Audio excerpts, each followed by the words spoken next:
what is something that you want to talk to our church?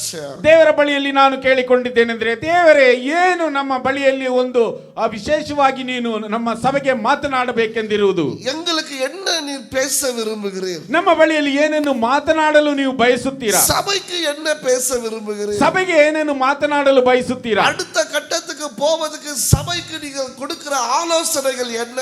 ಮುಂದೆ ಇನ್ನೊಂದು ಹಂತಕ್ಕೆ ಸಭೆಯನ್ನು ನಡೆಸುವುದಕ್ಕೆ ನೀವು ಕೊಡಬೇಕಾಗಿರುವ ಆಲೋಚನೆ ಏನು? ஏன்னா நான் ஜெபித்துக் கொண்டிருந்த ஆண்டவரே எங்களை இன்னொரு கட்டத்துக்கு கொண்டு போங்க.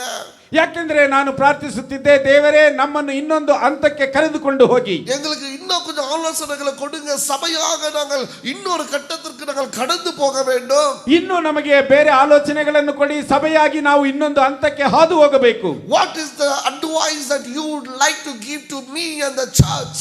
ನಮಗೆ ಏನು ನೀವು ಆ ಒಂದು ಅಡ್ವೈಸ್ ಅನ್ನು ನನಗೂ ನನ್ನ ಸಭೆಗೂ ನೀವು ಕೊಡಲು ಇಚ್ಛಿಸುತ್ತೀರೋ?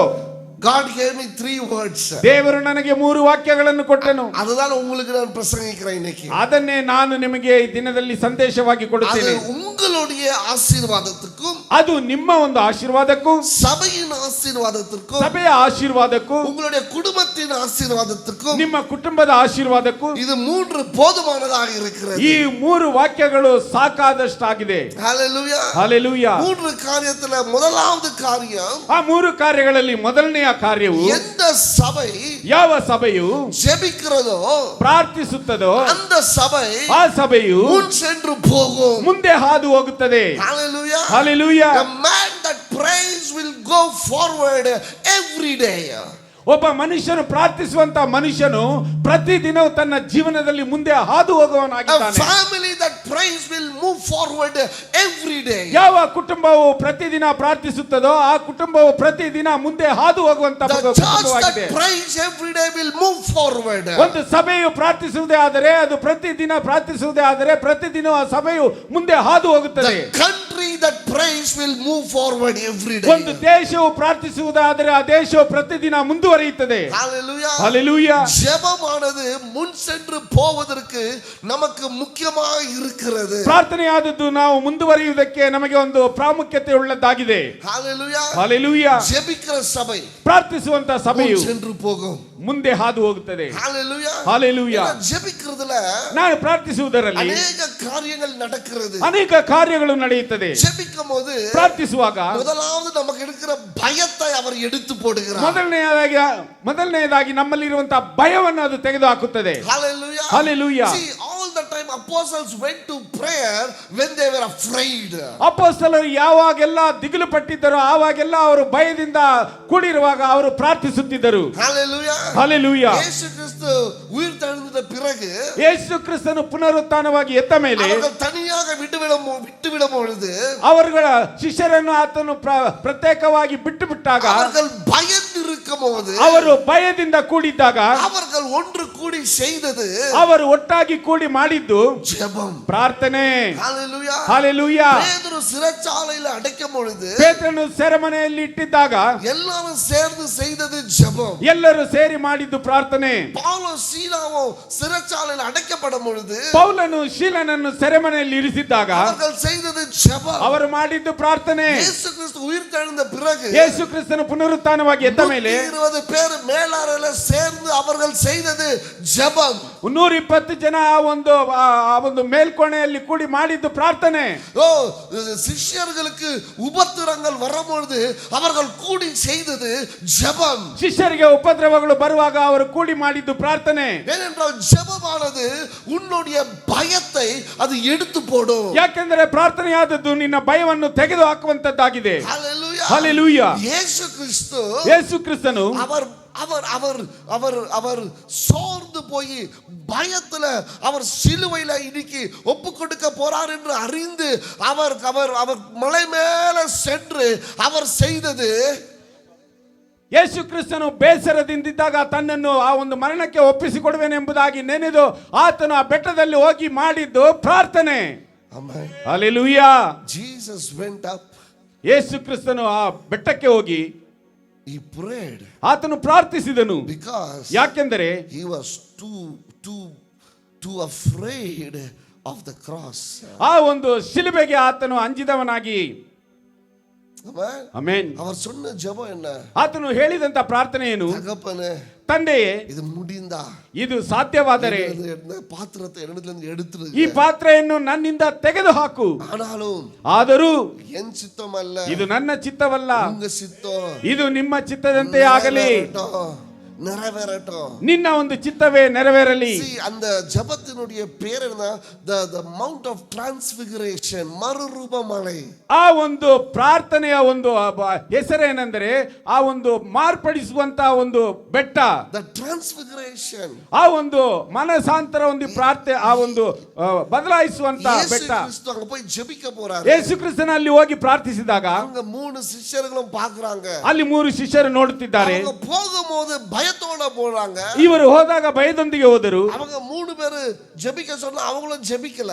ಅವರ ಮೂವರು ಶಿಷ್ಯರನ್ನು ಪ್ರಾರ್ಥಿಸಿ ಎಂಬುದಾಗಿ ಹೇಳಿದರೆ ಅವರು ಪ್ರಾರ್ಥಿಸಲಿಲ್ಲ. வேதம் சொல்லுகிறது இவருடைய நரம்புகள் ரத்த வேர்வையாய் வந்தது என்று. ವೇದದಲ್ಲಿ ಹೇಳಲ್ಪಟ್ಟಿದೆ ಯೇಸು ಕ್ರಿಸ್ತನ ನರಗಳು ಆ ಒಂದು ಅವು ಸಿಡಿದು ರಕ್ತದ ಉಪಾದಿಯಲ್ಲಿ ರಕ್ತ ಹೊರಗೆ ಬಂತು ಎಂಬುದಾಗಿ.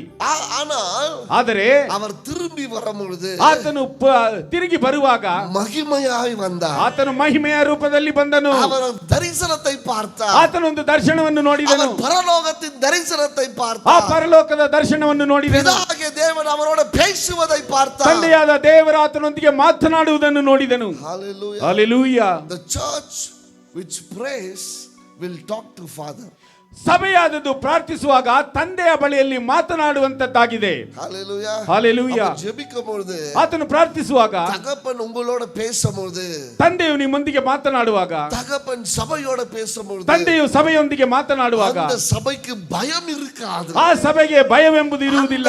அந்த ஜனங்களுக்கு பயம் இருக்காது. ಆ ಜನರಿಗೆ ಭಯವೆಂಬುದು ಇರುವುದಿಲ್ಲ. அந்த குடும்பத்துக்கு பயம் இருக்காது. ಆ ಕುಟುಂಬಕ್ಕೆ ಭಯವೆಂಬುದು ಇರುವುದಿಲ್ಲ. என்ன நடக்குதோ, ಏನು ನಡೆಯುತ್ತದೋ, ஏது நடக்குதோ, ಯಾವುದು ನಡೆಯುತ್ತದೋ, ಹೇಗೆ ನಡೆಯುತ್ತದೋ, முழங்கால் போடுகிறவர்கள் ஒருபொழுதும் பயப்பட மாட்டாங்க. ಮೊಣಕಾಲು ಊರುವವರು ಎಂದಿಗೂ ಅವರು ಅಂಜುವುದಿಲ್ಲ. ஏனென்றால் அவர்கள் ஜெபித்த அந்த தேவன் ஜீவனுள்ள தேவனாய் இருக்கிறார். ಯಾಕೆಂದರೆ ಅವರು ಪ್ರಾರ್ಥಿಸಿದಂತ ದೇವರು ಜೀವಂತವುಳ್ಳ ದೇವರಾಗಿದ್ದಾನೆ. நான் ஜெபிக்கிற தேவன் எனக்கு நிச்சயமாகவே பதில் கொடுப்பார். ನಾನು ಪ್ರಾರ್ಥಿಸುವಂತ ದೇವರು ನನಗೆ ನಿಶ್ಚಯವಾಗಿ ಉತ್ತರವನ್ನು ಕೊಡುವನು. அற்புதங்களும் அதிசயங்களும் செய்வார். ಅದ್ಭುತಗಳನ್ನು ಅತಿಶಯಗಳನ್ನು ಮಾಡುವನು. அவர் நம்மை தனியாக விட மாட்டார். ಆತನು ನಮ್ಮನ್ನು ಎಂದಿಗೂ ಏಕಾಂತವಾಗಿ ಬಿಡುವವನಲ್ಲ. ಬಲಪಡಿಸುವಾರ್. ಆತನು ನಮ್ಮನ್ನು ಬಲಪಡಿಸುವನು. ಇருந்து அவர் நடத்துவார். ನಿನ್ನೊಂದಿಗಿದ್ದು ಆತನು ನಡೆಸುವನು. உனக்கு வெற்றியை கொடுப்பார். ನಿನಗೆ ಜಯವನ್ನು ಕೊಡುವನು. Hallelujah. Hallelujah. Prayer is very important. ಪ್ರಾರ್ಥನೆ ಎಂಬುದು ಬಹಳ ಪ್ರಾಮುಖ್ಯತೆಯುಳ್ಳದಾಗಿದೆ. தனிப்பட்ட வாழ்க்கையில ஜெபிக்கணும். ನಿನ್ನ ಒಂದು ಏಕಾಂತದ ಜೀವನದಲ್ಲಿ ನೀನು ಪ್ರಾರ್ಥಿಸಬೇಕು. ಯಾರು ಜೆபிக்கிறது இல்லையோ, ಯಾರು ಪ್ರಾರ್ಥಿಸುವುದಿಲ್ಲವೋ ಅವರು அவங்கள பெருமை உள்ளவர்கள் என்று தேவன் சொல்லுகிறார். ಅವರು ಹೆಮ್ಮೆಯುಳ್ಳವರು ಎಂಬುದಾಗಿ ದೇವರು ಹೇಳುತ್ತಿದ್ದಾನೆ. Who doesn't pray? ಯಾರು ಪ್ರಾರ್ಥಿಸುವುದಿಲ್ಲವೋ are the people who are pride. ಅವರು ಹೆಮ್ಮೆಯುಳ್ಳವರಾಗಿರುತ್ತಾರೆ. ಏನ್ தெரியுமா? ಯಾಕೆ ಗೊತ್ತಾ? ಜெபம் என்பது ಪ್ರಾರ್ಥನೆ ಎಂಬುದು தன்னை ஒப்பு கொடுப்பது, ತನ್ನನ್ನು ಒಪ್ಪಿಸಿಕೊಡುವುದು, தேவனை சார்ந்து வாழ்வது, ದೇವರನ್ನು ಆತುಕೊಂಡು ಜೀವಿಸುವುದು. ஆண்டவரೇ எனக்கு முடியல, ದೇವರೇ ನನಗೆ ಸಾಧ್ಯವಾಗುತ್ತಿಲ್ಲ, ನಾಳೆ ನೀங்க நடத்தி கொடுங்க, ಈ ದಿನವನ್ನು ನೀವು ನಡೆಸಿಕೊಡಿ, ஆண்டவரೇ ದೇವರೇ எனக்கு முடியல, ನನಗೆ ಸಾಧ್ಯವಾಗುತ್ತಿಲ್ಲ, வேலையை நீங்க செய்து எனக்கு உதவி செய்யுங்க, ಈ ಕೆಲಸವನ್ನು ಮಾಡುವುದಕ್ಕೆ ನೀವು ನಮಗೆ ಸಹಾಯ ಮಾಡಿ, இந்த பிசிನೆஸ் வியாபாரத்தை செய்ய எனக்கு உதவி செய்யுங்க, ಈ ವ್ಯಾಪಾರವನ್ನು ಮಾಡುವುದಕ್ಕೆ ನನಗೆ ಸಹಾಯ ಮಾಡಿ, என் பிள்ளைகளை வளர்ப்பதற்கு உதவி செய்யுங்க, ನನ್ನ ಮಕ್ಕಳನ್ನು ಸಾಕುವುದಕ್ಕೆ ನೀವು ಸಹಾಯ ಮಾಡಿ. பாருங்க, ஜெபம் என்பது நீங்க தேவனுக்கு சார்ந்து வாழுறீங்கன்ற ஒரு அடையாளம். ನೋಡಿ, ಪ್ರಾರ್ಥನೆ ಎಂಬುದು ನೀವು ದೇವರನ್ನು ಆತುಕೊಂಡು ಜೀವಿಸುತ್ತಿದ್ದೀರಾ ಎಂಬುದಕ್ಕೆ ಒಂದು ಗುರುತಾಗಿದೆ. இன்னைக்கு என்னன்னா நடக்கட்டும், ನನಗೇನಾದರೂ ನಡೆಯಲಿ, ஜெபம் பண்ணாம போனீங்கன்னா ಆ ಪ್ರಾರ್ಥನೆ ಮಾಡದೆ ಹೋದರೆ அது பெருமையை காட்டுகிறது, ಅದು ಆ ಒಂದು ಬರಿದನ್ನು ತೋರಿಸುತ್ತದೆ.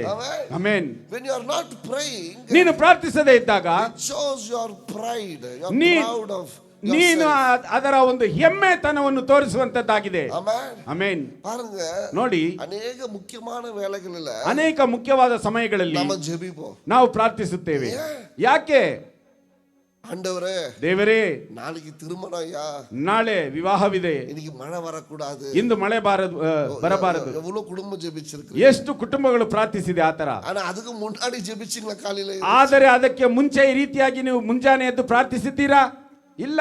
திருமணம் நடக்கும்போது மட்டும் ವಿವಾಹ ನಡೆಯುವಾಗ ಮಾತ್ರ 2 நாள் நாளைக்கு மழை வரக்கூடாது ஆண்டவரே. 2 ದಿನ ದೇವರೇ ನಾಳೆ ಮಳೆ ಬಾರಬಾರದು. ஏன்? ಯಾಕೆ? You are showing the dependency. You are afraid. நீ பயமா இருக்குது. நாளைக்கு மழை வந்துருமோ வராதோ, என்ன ஆகுமோ என்ன ஆகாதோ. அப்ப அந்த பயத்துல நீ என்ன பண்ற? ஆண்டவர்ட்ட போயிட்டு என்னால முடியல ஆண்டவரே, நான் உம்மை சார்ந்து இருக்கிறேன். ಅಯ್ಯೋ ನಾಳೆ ಏನಾಗುತ್ತದೋ ಏನೋ, ಅದು ನಮಗೆ ಒಂದು ಭಯವನ್ನು ಅಂಜಿಕೆಯನ್ನು ಉಂಟು ಮಾಡಿರುವುದರಿಂದ ನಾವು ದೇವರ ಬಳಿಯಲ್ಲಿ ಹೋಗಿ ದೇವರೇ ನಾನು ನಿನ್ನನ್ನು ಆತುಕೊಂಡಿದ್ದೇನೆ ಎಂಬುದಾಗಿ ಪ್ರಾರ್ಥಿಸುತ್ತೇವೆ. See, anything that you go and do things, big things, when you are afraid, first thing you do is prayer. ನೋಡಿ, ಯಾವುದಾದ್ರೂ ಒಂದು ದೊಡ್ಡ ಕಾರ್ಯಗಳನ್ನು ನಾವು ಮಾಡುವಾಗ ಅದರಲ್ಲಿ ನಮಗೆ ಭಯ ಬಂದು ನಾವು ಅಂಜಿ ನಾವು ಮೊದಲನೇದಾಗಿ ಮಾಡುವುದು ಪ್ರಾರ್ಥನೆ. ಆಮೆನ್. ಆಮೆನ್. ಏನ ಜಪத்துல தான், ಯಾಕೆಂದ್ರೆ ಪ್ರಾರ್ಥನೆಯಲ್ಲಿಯೇ உன்னுடைய பயம் நீங்கும். ನಿನ್ನ ಭಯವು ಹೋಗುವಂತದ್ದಾಗಿದೆ. ஹalleluya. ಹalleluya. ஜெபிக்கிறவங்க ಪ್ರಾರ್ಥಿಸುವವರು ஜெயிப்பாங்க. ಜಯಿಸುವವರಾಗಿದ್ದಾರೆ. ஜெபிக்கிறவங்க ಪ್ರಾರ್ಥಿಸುವವರು ஜெயிப்பாங்க. ಜಯಿಸುವವರಾಗಿದ್ದಾರೆ. ಅವರು ತೋತು ಹೋಗ ಮಾட்டாங்க. ಅವರು ಎಂದಿಗೂ ಸೋತು ಹೋಗುವುದಿಲ್ಲ. ಜೆಬಿக்கிற தேவன் பெரியவர். ಯಾಕೆಂದ್ರೆ ಪ್ರಾರ್ಥಿಸುವಂತ ದೇವರು ದೊಡ್ಡವನಾಗಿದ್ದಾನೆ. ಹalleluya. ಹalleluya. ಜೆಬಿக்கிற தேவன் மிகவும் பெரியவர். ಪ್ರಾರ್ಥಿಸುವಂತ ದೇವರು ಬಹಳ ದೊಡ್ಡವನು. அப்போஸ்தலರೆல்லாம் ஜெபிக்க ஆரம்பிச்சாங்க. ಅಪೊಸ್ತಲರೆಲ್ಲರೂ ಪ್ರಾರ್ಥಿಸಲು ಪ್ರಾರಂಭಿಸಿದರು. அப்போஸ்தலர் நடபடிகளை நான் அப்படியே சொல்றேன் உங்களுக்கு. ಅಪೊಸ್ತಲರ ಕೃತ್ಯಗಳನ್ನು ನಾನು ಹಾಗೆ ನಿಮಗೆ ಹೇಳುತ್ತೇನೆ. 16வது அதிகாரத்துல பார்க்கிறோம். 16ನೇ ಅಧ್ಯಾಯದಲ್ಲಿ ನಾವು ನೋಡುತ್ತೇವೆ. 25வது வசனம். 25ನೇ ವಚನ. படிங்க. ಮಧ್ಯರಾತ್ರಿಯಲ್ಲಿ ಪೌಲನು ಸೀಲನು ಪ್ರಾರ್ಥನೆ ಮಾಡುವವರಾಗಿ ದೇವರಿಗೆ ಸ್ತುತಿ ಪದಗಳನ್ನು ಹಾಡುತ್ತಿದ್ದರು. ಸೆರೆಯಲ್ಲಿದ್ದವರು ಲಕ್ಷ್ಯವಿಟ್ಟು ಕೇಳುತ್ತಿದ್ದರು. ஹalleluya. பாசிங்க 25வது வசனம். நடுராத்திரியில் பவுலும் சீலாவும் ஜெபம் பண்ணி தேவனை துதித்து பாடினார்கள். காவலில் வைக்கப்பட்டவர்கள் கேட்டுக்கொண்டிருந்தார்கள். சடுதியில் சிறைச்சாலையின் அஸ்திவாரங்கள் பூமி மிகவும் அதிர்ந்தது. பாருங்க, இவங்கள தேவனுடைய காரியத்துக்காக சுவிசேஷம் சொல்றது நிமித்தம் இவங்க சிறைச்சாலையில வைத்தாங்க. ನೋಡಿ, ಪೌಲನನ್ನು ಶೀಲನನ್ನು ಇವರು ದೇವರ ಸುವಾರ್ತೆಯನ್ನು ಸಾರಿದ್ದರಿಂದ ಇವರನ್ನು ಸೆರೆಮನೆಯಲ್ಲಿಟ್ಟರು. ஹalleluya. ಹalleluya. சிறைச்சாலையில ஏன் வைத்தாங்கன்னு எல்லாருக்கும் தெரியல. ಸೆರೆಮನೆಯಲ್ಲಿ ಏನಕ್ಕೆ ಇಟ್ಟಿದ್ದರು ಎಂಬುದು ಎಲ್ಲರಿಗೂ ಗೊತ್ತಲ್ಲವಾ? I'll just touch one point there and go. ನಾನು ಅಲ್ಲಿ ಒಂದು ಅಂಶವನ್ನು ಹೇಳಿ ನಾನು ಮುಂದೆ ಹೋಗುತ್ತೇನೆ. ಇವರು ஊழியம் செய்ய போகும்போது, ಸೇವೆ ಮಾಡಲಿಕ್ಕೆ ಹೋದಾಗ ஒரு அசுத்த ஆவி, ಒಂದು ಅಶುದ್ಧ ಆತ್ಮವು அவங்க ಪೌಲ பார்த்து சொல்லுது, ಪೌಲನನ್ನು ನೋಡಿ ಹೇಳುತ್ತಿದೆ, These men are servants of most high God. ಇವರು ಸರ್ವಶಕ್ತನಾದ ಉನ್ನತವಾದ ದೇವರ ಮಕ್ಕಳು. Who are telling you the way to be saved. ಇವರು ಅವರ ಒಂದು ರಕ್ಷಣೆಯ ಮಾರ್ಗವನ್ನು ಹೇಳುವವರಾಗಿದ್ದಾರೆ. She kept this up for many days. Finally Paul became so annoyed that he turned around and said to the spirit, in the name of Jesus I command you to come out of her. 17வது வசனம்.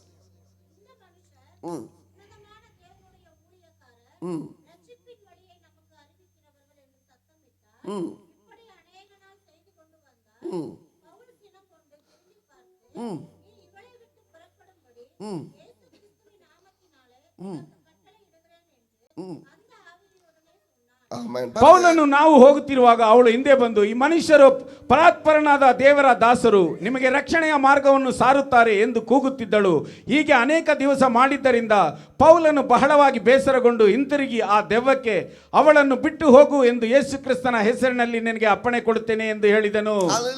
Hallelujah. அசுத்தாவி பிடிச்சத மனுஷி சொல்றா. ಈ ಅಶುದ್ಧಾತ್ಮವನ್ನು ಹಿಡಿದಂತ ಅವಳು ಹೇಳುತ್ತಿದ್ದಾಳೆ. Paul போகும்போது வரும்போதெல்லாம் சொல்றா. ಪೌಲನು ಹೋಗುವಾಗಲೂ ಬರುವಾಗಲೂ ಹೇಳುತ್ತಿದ್ದಾಳೆ, ಉನ್ನತமான தேவனுடைய ஊழியக்காரர்கள், ಇವರು ಪರಾತ್ಪರ ದೇವರ ದಾಸರು, இவங்க ரட்சிப்பதற்கு பாதையை உங்களுக்கு சொல்லி கொடுக்கிறவங்க, ನಿಮಗೆ ರಕ್ಷಣೆಯ ಮಾರ್ಗವನ್ನು ಇವರು ಹೇಳಿಕೊಡುವವರಾಗಿದ್ದಾರೆ. நல்லது தானே சொன்னா, ಒಳ್ಳೆಯದನ್ನೇ ತಾನೇ ಹೇಳಿಕೊಟ್ಟರು. போகும்போது வரும்போதெல்லாம் நல்ல ಸಾಕ್ಷಿ ಅದನ್ನ ಕೊಡುತ್ತಾ. ಪೌಲನು ಹೋಗುವಾಗ ಬರುವಾಗೆಲ್ಲ ಒಳ್ಳೆಯ ಸಾಕ್ಷಿಯನ್ನು ಕೊಟ್ಟರಲ್ಲವೇ? ಆಮೆನ್. ಆಮೆನ್. ஆனா பால் என்ன பண்றாரு? ಆದರೆ ಪೌಲನ್ ಏನು ஒரு ಮಾಡುತ್ತಿದ್ದಾನೆ? நாள் கோபம் வந்துட்டு ಒಂದು ದಿನ ಆತನು ಬೇಸರಗೊಂಡು அந்த அசுத்த ஆவியை விட்டு போன்னு அந்த பெண்மணிக்கு விடுதலை கொடுக்கிறாரு. ಈ ಒಂದು ಆ ದೆವ್ವಕ್ಕೆ ಅವಳನ್ನು ಬಿಟ್ಟು ಹೋಗು ಎಂಬುದಾಗಿ ಆಕೆಗೆ ಬಿಡುಗಡೆಯನ್ನು ಕೊಡುತ್ತಾನೆ. ஹalleluya. ಹಲ್ಲೆಲೂಯಾ. ரெண்டு காரியத்தை சொல்லி நான் முன்னாடி போறேன். ಎರಡು ಕಾರ್ಯಗಳನ್ನು ಹೇಳಿ ನಾನು ಮುಂದೆ ಹಾದು ಹೋಗುತ್ತೇನೆ. முகஸ்துதியை பாடுகிறவர்கள் எந்த ஆவி உடையவர்கள் என்று அறிந்து கொள்ளுங்கள். ಮುಖಸ್ತುತಿ ಮಾಡುವವರು ಎಂತ ಒಂದು ಆತ್ಮವು ಹಿಡಿದವರು ಎಂಬುದಾಗಿ ಅರ್ಥ ಮಾಡಿಕೊಳ್ಳಿರಿ. பிரதர் நீங்க ரொம்ப நல்லவங்க பிரதர். ಸಹೋದರನೇ ನೀವು ಬಹಳ ಒಳ್ಳೆಯವರು. பிரதர் நீங்க ரொம்ப சூப்பர் பிரதர். ಸಹೋದರನೇ ನೀವು ಬಹಳ ಸೂಪರ್. ಸಿಸ್ಟರ್ நீங்க ரொம்ப நல்லவங்க, நீங்க நினைச்சா ஆயிடும். ಸಹೋದರಿ ನೀವು ಬಹಳ ಒಳ್ಳೆಯವರು, ನೀನು ನೆನೆದರೆ ಇದು ಕೆಲಸ ಆಗುತ್ತದೆ. ஒரு வார்த்தை சொன்னா ஆயிடும். ನೀವು ಒಂದು ಮಾತು ಹೇಳಿದರೆ ಆಗುತ್ತದೆ. நீங்க நின்னுட்டீங்கன்னா போதும். ನೀವು ನಿಂತರೆ ಸಾಕು, உங்களால ஆயிடும். ನಿಮ್ಮಿಂದ ಆಗುತ್ತದೆ. ஜாக்கிரதையா இருங்க. ಎಚ್ಚರಿಕೆ ಉಳ್ಳವರಾಗಿರಿ. உங்களை முகஸ்துதியை பாடி உங்களை தூக்கி போட்டு பார்க்குறவங்க யார் அது எந்த ஆவி உடையவர்கள் என்று அறிந்து கொள்வது உங்களுடைய கடமை. ನಿಮ್ಮನ್ನು ಮುಖಸ್ತುತಿ ಮಾಡುವವರನ್ನು ನೀವು ಚೆನ್ನಾಗಿ ಅರಿತು ಗಮನಿಸಿ ಅವರು ಯಾರು ಎಂತವರು ಎಂಬುದನ್ನು ಅರಿತುಕೊಳ್ಳುವುದು ನಿಮ್ಮ ಒಂದು ಕರ್ತವ್ಯವಾಗಿದೆ. Don't always enjoy the appreciation. Find out what spirit is the coming from. ಹೊಗಳುವುದರಲ್ಲಿ ನೀವು ಯಾವಾಗಲೂ ಹೆಚ್ಚಳ ಪಡಬೇಡಿ.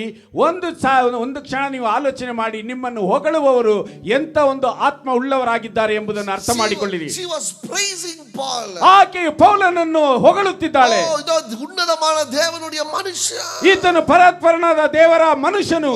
இவன் உன்னதமான தேவனுக்கு ಮಾರ್ಗத்தை ಕಾಟುகிறவர்கள் ಇವர்கள். ಈತನು ಉನ್ನತನಾದ ದೇವರ ಮಾರ್ಗವನ್ನು, ರಕ್ಷಣೆಯ ಮಾರ್ಗವನ್ನು ತೋರಿಸುವವರು. ರಕ್ಷಿಪಿನ ಪಾதையை அறிவிக்கிறவர்கள் ಇವர்கள். ಇವರು ರಕ್ಷಣೆಯ ಹಾದಿಯನ್ನು ತಿಳಿಸುವವರು. ஆனா பால் சொல்றாரு, ಆದರೆ ಪೌಲನು ಹೇಳುತ್ತಿದ್ದಾನೆ, ಅದು ಎಂದ ಆವಿಲಿಂದ ವರದನ್ನು எனக்கு தெரியும். ಅದು ಯಾವ ಆತ್ಮದಿಂದ ಬರುತ್ತಿದೆ ಎಂಬುದನ್ನು ನನಗೆ ಗೊತ್ತು. அந்த பாஸ்டர் போனா திட்டுறாரு. ಅಲ್ಲಿ ಹೋದರೆ ಆ ಬೋಧಕರು ಬೈಯುತ್ತಾರೆ. ஆனா அந்த பாஸ்டர் நம்மளை பாராட்டுறாரு. ಆದರೆ ಆ ಬೋಧಕರು ನಮ್ಮನ್ನು ಚೆನ್ನಾಗಿ ಹೊಗಳುತ್ತಾರೆ. அங்க போனா பாஸ்டர் மைக்க கொடுக்கறாரு, அங்க போனா பாஸ்டர் ஃபர்ஸ்ட் சேர கொடுக்கறாரு, அங்க போனா பாஸ்டர் தூக்கி வைக்கிறாரு. ಅಲ್ಲಿ ಹೋದರೆ ಸ್ತುತಿ பாடுகிறவர்கள் மேல் எந்த ஆவி உள்ளவர்கள் என்று ಜಾಗೃತೆಯಾಗಿರುங்கள். ಅಲ್ಲಿ ಹೋದರೆ ಬೋಧಕರು ನನಗೆ ಮೈಕ್ ಕೊಡುತ್ತಾರೆ, ಅವರು ನನ್ನನ್ನು ಕರೆದು ಮುಂದೆ ಕೂರಿಸುತ್ತಾರೆ. ಆದರೆ ಮುಖಸ್ತುತಿ ಮಾಡುವವರ ಬಳಿಯಲ್ಲಿ ಯಾವ ಆತ್ಮವಿದೆ ಎಂಬುದನ್ನು ನಾವು ಜಾಗರೂಕತೆಯಿಂದ ಅರಿತುಕೊಳ್ಳಬೇಕು. ಜನங்க உங்களை தூக்கி வைக்கும் போது கூட ಜಾಗೃತೆಯಾಗಿರುங்க. ಜನರು ನಿಮ್ಮನ್ನು ಹೆಚ್ಚಾಗಿ ಹೆಚ್ಚಿಸುವಾಗ ನೀವು ಎಚ್ಚರಿಕೆ ಉಳ್ಳವರಾಗಿರಿ. What spirit is that? ಯಾವ ಆತ್ಮವು ಅದು ಎಂಬುದನ್ನು ನೀವು ಅರ್ಥ ಮಾಡಿಕೊಳ್ಳಿರಿ. Amen. ಆಮೆನ್. நிறைய பேர் விழுந்து போறது எப்படி தெரியுமா? இந்த அப்படியே தூக்கி வச்சுட்டு டக்குன்னு அவங்க வேலை ஆன பிறகு போட்டு போயிடுவாங்க. ಅನೇಕರು ಯಾವುದರಲ್ಲಿ ಮೋಸ ಹೋಗುತ್ತಾರೆ ಎಂದರೆ, ಒಬ್ಬರು ಅವರನ್ನು ಚೆನ್ನಾಗಿ ಹೆಚ್ಚಿಸಿ ಹೊಗಳಿ ಆಮೇಲೆ ಅವರ ಕೆಲಸವಾದ ಮೇಲೆ ಅವರನ್ನು ಹಾಗೆ ಎತ್ತಿ ಕೆಳಗೆ ಹಾಕಿ ಹೋಗುತ್ತಾರೆ. ಆಮೆನ್. ಜಾಗೃತೆಯಾಗಿರುங்க. ಎಚ್ಚರಿಕೆ ಉಳ್ಳವರಾಗಿರಿ. எந்த ஆவி செயல்படுகிறது? ಯಾವ ಆತ್ಮವು ಕ್ರಿಯೆ ನಡೆಸುತ್ತದೆ? ஏன் இவங்க நம்மள பாராட்டினே இருக்காங்க? ಯಾಕೆ ಇವರು ನಮ್ಮನ್ನು ಹೊಗಳುತ್ತಲೇ ಇದ್ದಾರೆ? ಅದಲ್ಲ ಎಲ್ಲಾ ಪಾರಾಟಿಯು ತಪ್ಪುன்னு சொல்ல வரல. ಆದ್ದರಿಂದ ಎಲ್ಲಾ ಹೊಗಳಿಕೆಯು ತಪ್ಪು ಎಂಬುದಾಗಿ ಹೇಳುತ್ತಿಲ್ಲ. ஆனால் ரொம்ப பாராட்டுறவங்கள்ட்ட கொஞ்சம் ಜಾಗೃತೆயா. ಆದರೆ ಹೆಚ್ಚಾಗಿ ಹೊಗಳುವವರ ಜೊತೆಯಲ್ಲಿ ನೀವು ಸ್ವಲ್ಪ ಎಚ್ಚರಿಕೆ ಉಳ್ಳವರಾಗಿರಿ. What spirit is there? ಯಾವ ಆತ್ಮವು ಅವರಲ್ಲಿದೆ? I don't appreciate anybody associating with me. ಯಾರು ನನ್ನ ಜೊತೆಯಲ್ಲಿ ಇರುವವರನ್ನು ನಾನು ಯಾರನ್ನು ಹೊಗಳುವುದಿಲ್ಲ. அவங்க குறைகளை தான் சொல்லுவேன் நான். ಅವರ ಕೊರತೆಗಳನ್ನೇ ನಾನು ಹೇಳುವವನಾಗಿದ್ದೇನೆ. ಜನங்க உங்களை அப்ரிஷியேட் பண்ணுவாங்க. ನಾನು ಜನರು ನಿಮ್ಮನ್ನು ಹೊಗಳುತ್ತಾರೆ, ஆனா நான் உங்க குறைகளை தான் சொல்லுவேன். ಆದರೆ ನಾನು ನಿಮ್ಮ ಕೊರತೆಗಳನ್ನೇ ಹೇಳುವವನಾಗಿರುತ್ತೇನೆ. ஏன்னா புகழ்கிறது உனக்கு நல்லது கிடையாது. ಯಾಕೆಂದರೆ ಹೊಗಳುವುದು ನಿನಗೆ ಒಳ್ಳೆಯದಲ್ಲ. ஆனா சீர்திருத்துவது உனக்கு நல்லது. ಆದರೆ ನಿನ್ನನ್ನು ಸರಿಪಡಿಸುವುದು ನಿನಗೆ ಒಳ್ಳೆಯದು. ஆமென். ಹಲ್ಲೆಲೂಯಾ. சீர்திருத்துவர்களை பார்த்தா ಲವ್ பண்ணுங்க. ಸರಿಪಡಿಸುವವರನ್ನು ನೋಡಿದರೆ ಪ್ರೀತಿಸಿರಿ, நேசிங்க, ಅವರನ್ನು ಪ್ರೀತಿಸಿರಿ, ಒಪ್ಪು ಕೊಡುங்க, ನಿಮ್ಮನ್ನು ಒಪ್ಪಿಸಿಕೊಳ್ಳಿರಿ. ஏன்னா அவங்க உண்மையை சொல்றாங்க. ಯಾಕೆಂದ್ರೆ ಅವರು ನಿಜವನ್ನು ಹೇಳುವವರಾಗಿದ್ದಾರೆ. ஆனா உங்களை துதி பாடுறவங்கள கொஞ்சம் ಅಲಸಿ பார்க்கணும். ಆದರೆ ನಿಮ್ಮನ್ನು ಸ್ತುತಿಸುವವರನ್ನು ಸ್ವಲ್ಪ ನಾವು ಪರೀಕ್ಷಿಸಿ ನೋಡಬೇಕು. Amen. ಆಮೆನ್. இங்க புகழ்ற பால நீ உன்னதமான தேவனுடைய ஊழியக்கார. ಇಲ್ಲಿ ಪೌಲನನ್ನು ನೀನು ಪರಾತ್ಪರನ ದೇವರ ಮಗನು ಎಂಬುದಾಗಿ ಹೊಗಳುತ್ತಿದ್ದಾಳೆ. பவுல் சொல்றார் நீ யாருன்னு தெரியும் எனக்கு போ. ಆದರೆ ಪೌಲನ್ ಹೇಳುತ್ತಿದ್ದಾನೆ ನೀನು ಯಾರೆಂಬುದು ನನಗೆ ಗೊತ್ತು, ಹೋಗು. இப்போ ಈಗ அந்த பெண்மணிக்கு பவுல் விடுதலை வாங்கி கொடுக்கிறாரு. ಆ ಹೆಂಗಸಿಗೆ ಪೌಲನು ಬಿಡುಗಡೆಯನ್ನು ತೆಗೆದುಕೊಡುತ್ತಾನೆ. விடுதலை வாங்கி கொடுத்ததுனால பவுலுக்கு சிறைச்சாலை. ಆ ಬಿಡುಗಡೆಯನ್ನು ತೆಗೆದುಕೊಟ್ಟಿದ್ದರಿಂದ ಪೌಲನಿಗೆ ಸೆರೆಮನೆ. இன்னைக்கு பவுலும் சீலாவும் சிறைச்சாலையில் இருப்பதற்கு காரணம் ஒரு மகளுக்கு விடுதலை கொடுத்ததுக்காக. ಇಂದು ಪೌಲನು ಶೀಲನು ಸೆರೆಮನೆಯಲ್ಲಿ ಇರುವುದಕ್ಕೆ ಕಾರಣ ಅವರು ಒಬ್ಬ ಹೆಂಗಸಿಗೆ ಬಿಡುಗಡೆಯನ್ನು ತೆಗೆದುಕೊಟ್ಟಿದ್ದರಿಂದ.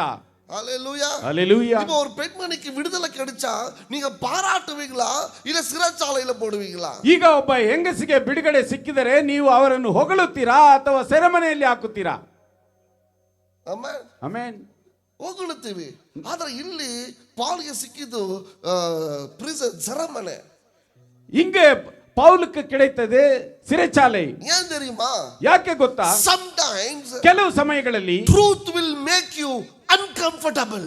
ಆ ಒಂದು ಸತ್ಯಾಂಶವು ನಿನ್ನನ್ನು ಒಂದು ದುಸ್ಥಿತಿಗೆ ತರುತ್ತದೆ. ಆಮೆನ್. ಆಮೆನ್. உண்மை ನಿಜಾಂಶವು சில வேளையில ಕೆಲವು ಸಮಯಗಳಲ್ಲಿ உன்னை ನಿನ್ನನ್ನು ಕಷ್ಟமான ಸೂழ்நிலையில போட்டுரும். ಕಷ್ಟವಾದಂತ ಆ ಒಂದು ಪರಿಸ್ಥಿತಿಗೆ ತರುತ್ತದೆ. ஆமென். ಆಮೆನ್. அந்த மனுஷனுக்கு ಆ ಮನುಷ್ಯನಿಗೆ அந்த பெண்மணி விடுதலை ஆனது பெருசு இல்ல, ಆ ಹೆಂಗಸು ಬಿಡುಗಡೆ ಹೊಂದಿದ್ದು ದೊಡ್ಡದಲ್ಲ. எனக்கு வர லாபம் போயிடுச்சே. ನನಗೆ ಬರುವಂತ ಲಾಭವು ಹೋಯಿತೆ. ஆமென். ಆಮೆನ್. எனக்கு வர லாபம் போயிடுச்சே. ನನಗೆ ಬರುವಂತ ಲಾಭವು ಹೋಯಿತೆ. Many people doesn't want to speak truth. Many people doesn't want to tell the truth because their profit will be stopped. ಅನೇಕರು ಆ ಸತ್ಯಾಂಶವನ್ನು ಹೇಳುವುದಕ್ಕೆ, ಸತ್ಯಾಂಶವನ್ನು ಮಾತನಾಡುವುದಕ್ಕೆ ಅವರು ಹಿಂದಾಗುತ್ತಾರೆ. ಯಾಕೆಂದರೆ ಅವರ ಒಂದು ಲಾಭವು ಅಲ್ಲಿ ಕಡಿತಗೊಳ್ಳುತ್ತದೆ ಎಂಬುದಕ್ಕಾಗಿ. ஆமென். ಆಮೆನ್. நிறைய பேர் உண்மையை சொல்ல பயப்படுவாங்க. ಅನೇಕರು ಸತ್ಯಾಂಶವನ್ನು ಹೇಳುವುದಕ್ಕೆ ಹಿಂಜರಿಯುತ್ತಾರೆ. நிறைய பேர் உண்மையை தைரியமா சொல்ல பயப்படுவாங்க. ಅನೇಕರು ಆ ಒಂದು ನಿಜಾಂಶವನ್ನು ಆ ಒಂದು ಸತ್ಯವನ್ನು ಸತ್ಯವಾಗಿ ಹೇಳುವುದಕ್ಕೆ ಹಿಂಜರಿಯುತ್ತಾರೆ.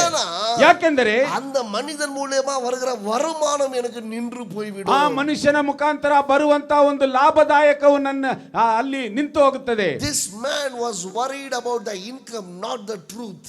ಈ ಮನುಷ್ಯನ ಅಲ್ಲಿ ಲಾಭದಾಯಕದ ಬಗ್ಗೆ ಚಿಂತಿಸಿದನೇ ಹೊರತು ಸತ್ಯಾಂಶದ ಬಗ್ಗೆ ಚಿಂತಿಸಲಿಲ್ಲ. This man was worried about his profit, not that girl. ಈ ಮನುಷ್ಯನು ಅವನಿಗೆ ಬರುವಂತ ಲಾಭದ ಮೇಲೆ ಚಿಂತಿಸಿದನೇ ಹೊರತು ಆ ಹೆಂಗಸಿನ ಮೇಲೆ ಚಿಂತಿಸಲಿಲ್ಲ. This man was worried about his money, not the deliverance for that girl. ಈ ಮನುಷ್ಯನು ತನಗೆ ಬರುವ ಹಣದ ಬಗ್ಗೆ ಚಿಂತಿಸದನೇ ಹೊರತು ಆ ಒಂದು ಹುಡುಗಿಗೆ ಬಂದಂತ ಬಿಡುಗಡೆಯ ಬಗ್ಗೆ ಚಿಂತಿಸಲಿಲ್ಲ. ಆಮೆನ್. ಆಮೆನ್. ಅನೇಕ ತಡವೆ ಪಾಸ್ಟರ್ಗೆ ಉண்மையா பேசினா, ಅನೇಕ ಸಾರಿ ಬೋಧಕರುಗಳು ನಿಜಾಂಶವನ್ನು ಮಾತನಾಡಿದರೆ ಎಳಪದು ಆತ್ಮಕ್களை, ಅವರು ಕಳೆದುಕೊಳ್ಳುವುದು ಆತ್ಮಗಳನ್ನು. ಉண்மையை பேசினா ನಿಜವನ್ನು ಮಾತನಾಡಿದರೆ அடுத்த வாரம் வர மாட்டாங்க. ಮುಂಬರುವ ವಾರ ಅವರು ಬರುವುದಿಲ್ಲ. ಆಮೆನ್. ಆಮೆನ್. ಉண்மையை பேசும்போது ನಿಜವನ್ನು ಮಾತನಾಡುವಾಗ ಕಠಿಣமா தான் இருக்கும். ಅದು ಕಷ್ಟವಾಗಿರುತ್ತದೆ. ஆனா ஏன் லாபம் போய்டும். ಆದರೆ ನನ್ನ ಲಾಭವು ಹೋಗಿಬಿಡುತ್ತದೆ. ಪರವಾಗಿಲ್ಲ. ஆமென். ಆಮೆನ್. உண்மையை பேசினா சில பேர் சபையில இருந்து நிப்பாங்க. ನಿಜವನ್ನು ಮಾತನಾಡಿದರೆ ಕೆಲವು ಸಮಯಗಳಲ್ಲಿ ಸಭೆಯಿಂದ ನಿಂತು ಬಿಡುತ್ತಾರೆ. ಪರವಾಗಿಲ್ಲ. ஆனா உண்மையை பேசதான் தேவன் அழைத்திருக்கிறார். ಆದರೆ ನಿಜವನ್ನು ಮಾತನಾಡುವುದಕ್ಕೆ ದೇವರು ಕರೆದಿದ್ದಾನೆ. Hallelujah. Hallelujah. Truth will make you uncomfortable, brother. ಆ ಒಂದು ಸತ್ಯಾಂಶವು ನಿನ್ನನ್ನು ಕೆಲವು ಅಡಚಣೆಗೆ ದುಸ್ಥಿತಿಗೆ ತರುವಂತದ್ದಾಗಿದೆ. Truth will make you uncomfortable. ಆ ಒಂದು ಸತ್ಯಾಂಶವು ನಿನ್ನನ್ನು ದುಸ್ಥಿತಿಗೆ ತರುವಂತದ್ದಾಗಿದೆ. Wherever Jesus went, every city became uncomfortable. ಎಲ್ಲೆಲ್ಲ ಯೇಸು ಕ್ರಿಸ್ತನು ಹೋದನೋ ಆ ಒಂದು ಪಟ್ಟಣದಲ್ಲೆಲ್ಲ ಅವರಿಗೆ ಕಷ್ಟಕರವಾಗಿತ್ತು. ಆಮೆನ್. ಆಮೆನ್. ಎಲ್ಲೆಲ್ಲ ಯೇಸು ಹೋದರೋ ಅಲ್ಲೆಲ್ಲ ಕಳಿಬಿಳಿ. ಎಲ್ಲೆಲ್ಲ ಹೆಂಗೆಲ್ಲ ಯೇಸು ಕ್ರಿಸ್ತು போனாரோ ಹಂಗೆಲ್ಲ ಅವர்களுக்கு ಕಷ್ಟமா இருந்தது.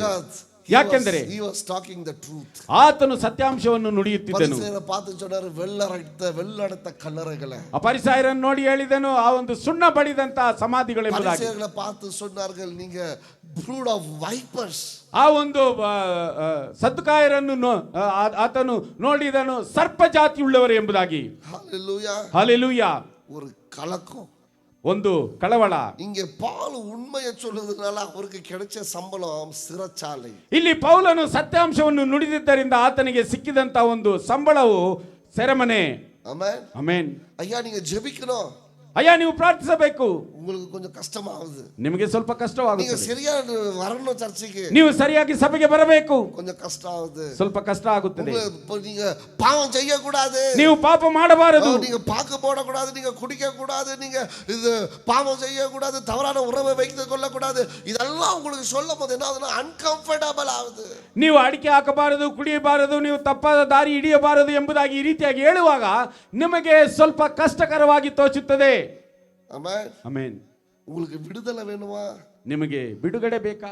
ಲಾಭ வேணுமா? ಇಲ್ಲ ಲಾಭ ಬೇಕಾ? ಆಮೆನ್. ಆಮೆನ್. ಲಾಭನ உங்களுக்கு விடுதலை கிடைக்காது. ಲಾಭವನ್ನು ನೀವು ಎದುರು ನೋಡಿದರೆ ನಿಮಗೆ ಬಿಡುಗಡೆ ಸಿಗುವುದಿಲ್ಲ. விடுதலை வேணும்னா உங்களுக்கு லாபம் கிடைக்காது. ಬಿಡುಗಡೆ ಬೇಕೆಂದರೆ ನಿಮಗೆ ಲಾಭವು ಸಿಗುವುದಿಲ್ಲ. Amen. Amen. But don't worry. ಚಿಂತಿಸಬೇಡಿ. Truth is what Jesus said. ಸತ್ಯಾಂಶವನ್ನೇ ಯೇಸು ಕ್ರಿಸ್ತನು ಹೇಳಿದನು. நானே சத்தியமும் ஜீவனும் வழியுமாயிருக்கிறேன். ನಾನೇ ಮಾರ್ಗವು ಸತ್ಯವು ಜೀವವೂ ಆಗಿದ್ದೇನೆ ಎಂಬುದಾಗಿ ಯೇಸು ಕ್ರಿಸ್ತನು ಹೇಳಿದನು. ஹalleluya. ಹಲ್ಲೆಲೂಯಾ. நீங்க உண்மையின் பாதையில நடங்க. ನೀವು ಆ ಒಂದು ನಿಜವಾದಂತ ದಾರಿಯಲ್ಲಿ ನಡೆಯಿರಿ. ಅದು ಕಠಿಣமான பாதையாக இருந்தாலும், ಅದು ಕಠಿಣವಾದಂತ ಹಾದಿಯಾಗಿದ್ದರೂ ಅದು உங்களுக்கு ஆசீர்வாதத்தை கொண்டு வரும். ಅದು ನಿಮಗೆ ಆಶೀರ್ವಾದವನ್ನು ತರುವಂತದ್ದಾಗಿದೆ. ஹalleluya. ಹಲ್ಲೆಲೂಯಾ. நமக்கு குறுக்கு வழி வேண்டாம். ನಮಗೆ ಅಡ್ಡದಾರಿ ಬೇಡ. நமக்கு குறுக்கு வழி வேண்டாம். ನಮಗೆ ಅಡ್ಡದಾರಿ ಬೇಡ. கர்த்தர் நமக்கு குறுக்கு வழியை வைக்கல. ಕರ್ತನು ನಮಗೆ ಅಡ್ಡದಾರಿಯನ್ನು ಇಡಲಿಲ್ಲ. அவர் உண்மையின் பாதையை வைத்திருக்கிறார். ಆತನು ನಿಜವಾದ ಹಾದಿಯನ್ನು ನಮಗೆ ಇಟ್ಟಿದ್ದಾನೆ. உண்மையின் பாதையில நடங்க. ನಿಜವಾದ ಹಾದಿಯಲ್ಲಿ ನಡೆಯಿರಿ. அவர் உங்களை ஒருபோதும் கைவிட மாட்டார். ಆತನು ನಿಮ್ಮನ್ನು ಎಂದಿಗೂ ಕೈ ಬಿಡುವವನಲ್ಲ. ஹalleluya. ಹಲ್ಲೆಲೂಯಾ. இப்போ ಈಗ இந்த கஷ்டமான சூழ்நிலையில ಈ ಕಷ್ಟಕರವಾದಂತ ಪರಿಸ್ಥಿತಿಯಲ್ಲಿ ரெண்டு பேரும் செஞ்சது என்ன தெரியுமா? ಇವರಿಬ್ಬರು ಮಾಡಿದ್ದೇನು ಗೊತ್ತಾ? ஜெபம், ಪ್ರಾರ್ಥನೆ, ಆರಾಧನೆ, ಪ್ರಾರ್ಥನೆ, ஆராதனை, ಆರಾಧನೆ, ஜெபம், ಪ್ರಾರ್ಥನೆ, ஆராதனை, ಆರಾಧನೆ. கடினமான சூழ்நிலையில ಕಠಿಣವಾದಂತ ಪರಿಸ್ಥಿತಿಯಲ್ಲಿ நாம் செய்ய வேண்டியது ನಾವು ಮಾಡಬೇಕಾಗಿರುವುದು ಪ್ರಾರ್ಥನೆ, ஆராதனை. ಆರಾಧನೆ. ஆமென். ಆಮೆನ್. So ஜெபிங்க. ಪ್ರಾರ್ಥಿಸಿರಿ. Make it as a habit. ಅದನ್ನು ಒಂದು ಅಭ್ಯಾಸವಾಗಿ ಮಾಡಿಕೊಳ್ಳಿರಿ. காலையில 5:30 மணிக்கு சர்ச்சில ஜெபம் நடக்குது. ಮುಂಜಾನೆ 5:30 ಗಂಟೆಗೆ ಸಭೆಯಲ್ಲಿ ಪ್ರಾರ್ಥನೆ ನಡೆಯುತ್ತದೆ. வந்து ஜெபிங்க. ಬಂದು ಪ್ರಾರ್ಥಿಸಿರಿ. வர முடியாதவங்க, ಬರ್ಲಿಕ್ಕಾಗದೇ ಇರುವವರು 5:30 மணிக்கு ಆನ್ಲೈನ್ல ಪ್ರೇಯರ್ ನಡೆಯುತ್ತೆ. 5:30ಗೆ ಆನ್ಲೈನ್ ಅಲ್ಲಿ ಪ್ರೇಯರ್ ನಡೆಯುತ್ತದೆ. ಅದೆಲ್ಲ ಜೆಪಂ பண்ணுங்க. ಅದರಲ್ಲಿ ಪ್ರಾರ್ಥಿಸಿರಿ. ஊழியக்காரர்களுடைய ஜெபம், ಆ ಒಂದು ಸೇವಕರುಗಳ ಪ್ರಾರ್ಥನೆ 6:30 மணிக்கு நடக்குது. 6:30 ಗಂಟೆಗೆ ನಡೆಯುತ್ತದೆ ಆನ್ಲೈನ್ ಅಲ್ಲಿ. ಅದೆಲ್ಲ ಕಳೆದುಕங்க. ಅದರಲ್ಲಿ ಭಾಗವಹಿಸಿರಿ. ಶನಿವಾರ ಶನಿವಾರ 10:30 ಮಣಿக்கு 10:30 ಗಂಟೆಗೆ ಉಪವಾಸ ಜಪ ನಡೆಯುತ್ತದೆ. ಸಭೆಯಲ್ಲಿ ಉಪವಾಸ ಪ್ರಾರ್ಥನೆ ನಡೆಯುತ್ತದೆ. ಅದೆಲ್ಲ ಕಳೆದುಕங்க. ಅದರಲ್ಲಿ ಭಾಗವಹಿಸಿರಿ. வெள்ளிக்கிழமை ಶುಕ್ರವಾರ ಸಾಯಂಕಾಲ ಜಪಂ ನಡೆಯುತ್ತದೆ, ಪ್ರಾರ್ಥನೆ ನಡೆಯುತ್ತದೆ. ಅದೆಲ್ಲ ಕಳೆದುಕங்க. ಅದರಲ್ಲಿ ಭಾಗವಹಿಸಿರಿ. pray. One day the earth will shake. ಪ್ರಾರ್ಥಿಸಿರಿ. ಒಂದು ದಿನ ಈ ಭೂಮಿಯು ನಡುಗುವಂತದ್ದಾಗಿದೆ. ಬಿಟ್ಟುಕೊಡಬೇಡಿ. அப்போஸ்தலன் பவுல் சரியான அடி அடிச்சு, பவுலும் சீலாஸையும் சரியான அடி அடிச்சு அது சிறைச்சாலையில போட்டுக்கும் போது அவங்களுக்கு இருந்த ஒரே தைரியம், என் தேவன் என்னை காப்பாற்றுவார். ಪೌಲನನ್ನು ಶೀಲನನ್ನು ಅವರು ಚೆನ್ನಾಗಿ ಹೊಡೆದು ಸೆರೆಮನೆಯಲ್ಲಿ ಹಾಕಿದ್ದಾಗ ಅವರಿಗಿದ್ದಂತ ಒಂದೇ ಒಂದು ಧೈರ್ಯ, ನನ್ನ ದೇವರು ನನ್ನನ್ನು ಕಾಪಾಡುವನು ಎಂಬುವಂತ ಧೈರ್ಯವೇ. When problem comes, ಒಂದು ಸಮಸ್ಯೆ ಬರುವಾಗ don't sleep. ನಿದ್ರಿಸಬೇಡಿ, ಪ್ರಾರ್ಥಿಸಿರಿ. When problem comes, ಸಮಸ್ಯೆಗಳು ಬರುವಾಗ don't go to people. ಜನರ ಬಳಿಯಲ್ಲಿ ಹೋಗಬೇಡಿ, ಪ್ರಾರ್ಥಿಸಿರಿ. When problem comes, ಸಮಸ್ಯೆಗಳು ಬರುವಾಗ don't seek the face of the man. ಮನುಷ್ಯರ ಮುಖವನ್ನು ಹುಡುಕಬೇಡಿ, ಪ್ರಾರ್ಥಿಸಿರಿ. ಜಪத்துல ಪ್ರಾರ್ಥನೆಯಲ್ಲಿ உனக்கு எல்லா உதவியும் கொடுக்கிற தேவன், ನಿನಗೆ ಎಲ್ಲಾ ಸಹಾಯವನ್ನು ಒದಗಿಸುವ ಆತನಾಗಿದ್ದಾನೆ. ಆಮೆನ್. ಆಮೆನ್. அங்க பவுல் ஜெபிக்கும் போது, ಅಲ್ಲಿ ಪೌಲನು ಪ್ರಾರ್ಥಿಸುವಾಗ அங்க நிலம் அதிர்தல் வந்து அவங்க சிறைச்சாலையிலிருந்து பாலியும் சீலாவையும் அவங்களே அனுப்பி வச்சுட்டாங்களாம். ಅಲ್ಲಿ ಆ ಒಂದು ಭೂಕಂಪವಾಗಿ ಅಸ್ಥಿವಾರಗಳು ನಡುಗಿ ಅವರ ಪೌಲನನ್ನು ಶೀಲನನ್ನು ಅವರೇ ಕಳುಹಿಸಿ ಬಿಟ್ಟರಂತೆ. ಆಮೆನ್. ஒருவேளை உங்க வாழ்க்கை சிறைச்சாலையில போட்டத போல இருந்தா, ಒಂದು ವೇಳೆ ನಿನ್ನ ಜೀವನವು ಆ ಒಂದು ಸೆರೆಮನೆಯಲ್ಲಿ ಹಾಕಿದ ಹಾಗಿದ್ದರೆ, ஒண்ணுமே முடியல ஆண்டவரேன்னு சொல்லி உங்களை கட்டி போட்டதை போல இருந்தா, ನನ್ನಿಂದ ಏನು ಸಾಧ್ಯವಾಗುತ್ತಿಲ್ಲ ದೇವರೇ ಎಂಬುದಾಗಿ ಕಟ್ಟಿ ಹಾಕಿದ ಒಂದು ಜೀವನವಾಗಿದ್ದರೆ, இதுக்கு வேற என்னதான் பதில் ஆண்டவரேன்னு தெரியாத நிலைமையில நீ இருந்தா, ದೇವರೇ ಇದಕ್ಕೆ ಏನು ಉತ್ತರ ಎಂಬುದನ್ನು ತಿಳಿಯದವನಾಗಿದ್ದರೆ ನೀನು ஜெபம் பண்ணு, ಪ್ರಾರ್ಥಿಸು, ஆராதனை பண்ணு, ಆರಾಧಿಸು, ஜெபம் பண்ணு, ಪ್ರಾರ್ಥಿಸು, ஆராதனை பண்ணு. ಆರಾಧಿಸು.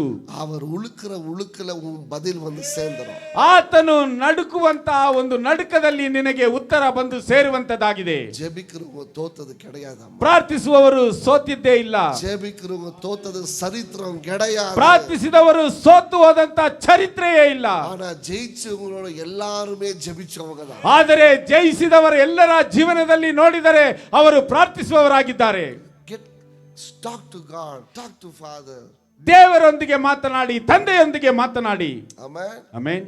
ಯೇಸು ಕ್ರಿಸ್ತನು ಭೂಮಿಗೆ ಬಂದು ಮೊದಲಾவது ಶಿಷ್ಯರಿಗೆ ಕತ್ತು ಕೊಡುತ್ತದೆ என்ன? ಮೊದಲನೇದಾಗಿ ಶಿಷ್ಯರಿಗೆ ಆತನು ಕಲಿಸಿಕೊಟ್ಟಿದ್ದು ಏನು? ಪ್ರಾರ್ಥನೆಯನ್ನು ಆತನು ಕಲಿಸಿಕೊಟ್ಟನು. ಅವರು சொல்லி கொடுத்த first secret how to talk to father. ಆತನು ಹೇಳಿಕೊಟ್ಟಂತ ಮೊದಲನೆಯ ಒಂದು ರಹಸ್ಯ ದೇವರ ತಂದೆಯೊಂದಿಗೆ ಮಾತನಾಡಿ. Amen. Are you talking to the heavenly father? ನೀನು ಪರಲೋಕದ ತಂದೆಯೊಂದಿಗೆ ಮಾತನಾಡುತ್ತೀಯಾ? பேசிட்டு இருக்கிறீங்களா? ನೀವು ಮಾತನಾಡುತ್ತಿದ್ದೀರಾ? ಇಲ್ಲ, ನಾ பேசுங்க. ಇಲ್ಲವಾದರೆ ನೀವು ಮಾತನಾಡಲು ಪ್ರಾರಂಭಿಸಿರಿ. that is prayer. ಅದು ಪ್ರಾರ್ಥನೆಯಾಗಿದೆ. அதுதான் ஜெபம். ಅದೇ ಪ್ರಾರ್ಥನೆಯಾಗಿದೆ. நீங்க நினைக்காதீங்க வயசானவங்க தான் ஜெபிக்கணும்னு. ನೀವು ಅಂದುಕೊಳ್ಳಬೇಡಿ ವಯಸ್ಸಾದವರು ಮಾತ್ರ ಪ್ರಾರ್ಥಿಸಬೇಕು ಎಂಬುದಾಗಿ. அவங்களுக்கு வேற எந்த வேலையும் ಇಲ್ಲ.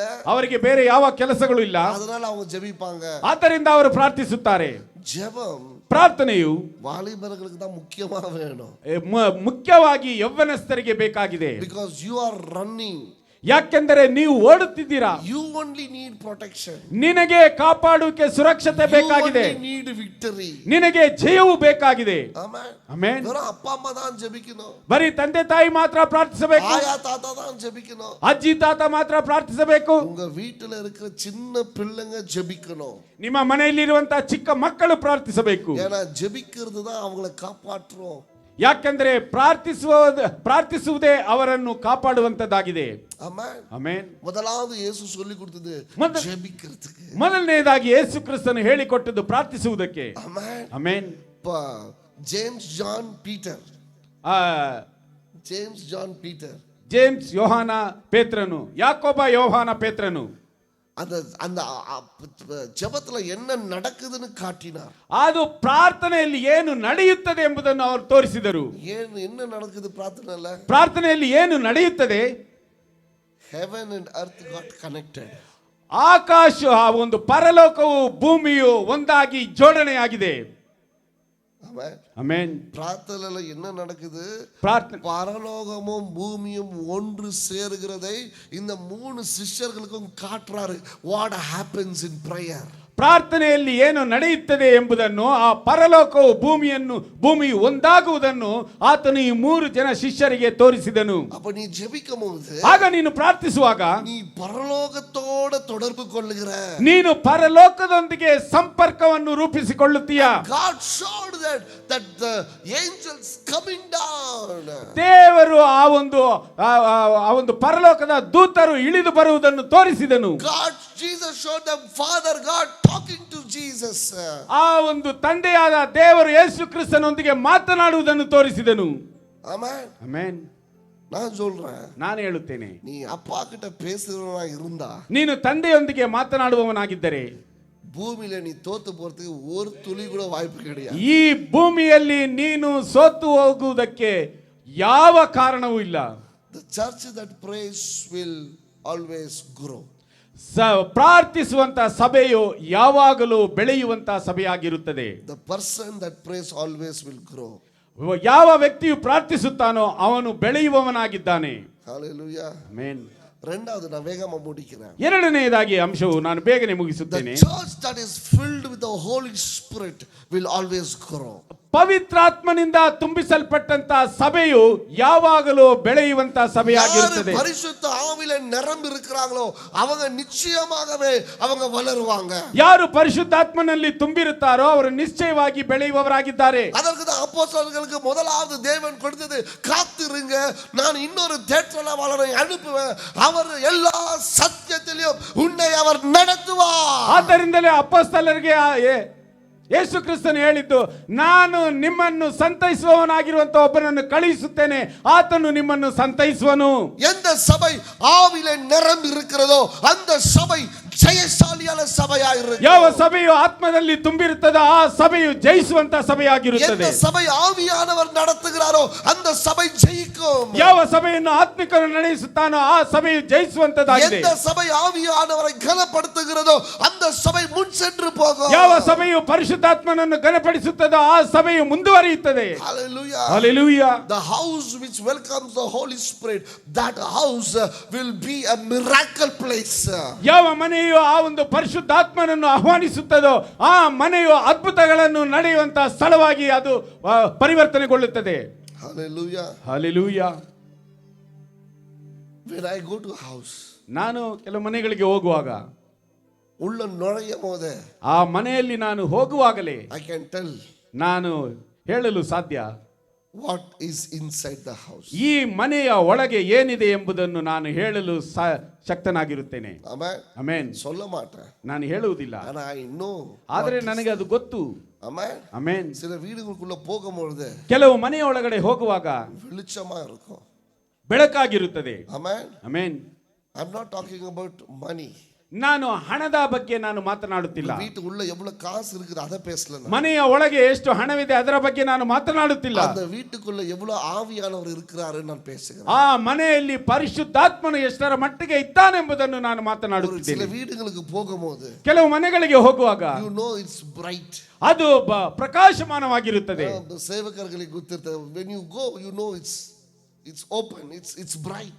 ஊழியர்களுக்கு தெரியும், சில வீடுகளுக்கு அவர்கள் போகும்போது அந்த வீடுகள் பிரகாசமா இருக்கும். Amen. Amen. ஜெபிக்கிறதும் எங்களுக்கு சுலபமா இருக்கும். ಅಲ್ಲಿ ಪ್ರಾರ್ಥಿಸುವುದು ನಮಗೆ ಬಹಳ ಸುಲಭವಾಗಿರುತ್ತದೆ. Amen. Amen. சில பேர் வசதியா இருப்பாங்க, ಕೆಲವು ಸೌಕರ್ಯ ಉಳ್ಳವರಾಗಿರುತ್ತಾರೆ, வீட்டுக்குள்ள நுழையும் போது ஒரு இருள் எங்களால பார்க்க. ಆದರೆ ಅವರ ಮನೆಯಲ್ಲಿ ನಾವು ಕಾಲಿಡುವಾಗ ಒಂದು ಇರುಳು ಆ ಮನೆಯಲ್ಲಿ ಇರುವುದನ್ನು ನೋಡಲು ಸಾಧ್ಯವಾಗುತ್ತದೆ. And praying will be very tough there. ಅಲ್ಲಿ ಪ್ರಾರ್ಥಿಸುವುದಕ್ಕೆ ಬಹಳ ಕಷ್ಟಕರವಾಗಿರುತ್ತದೆ.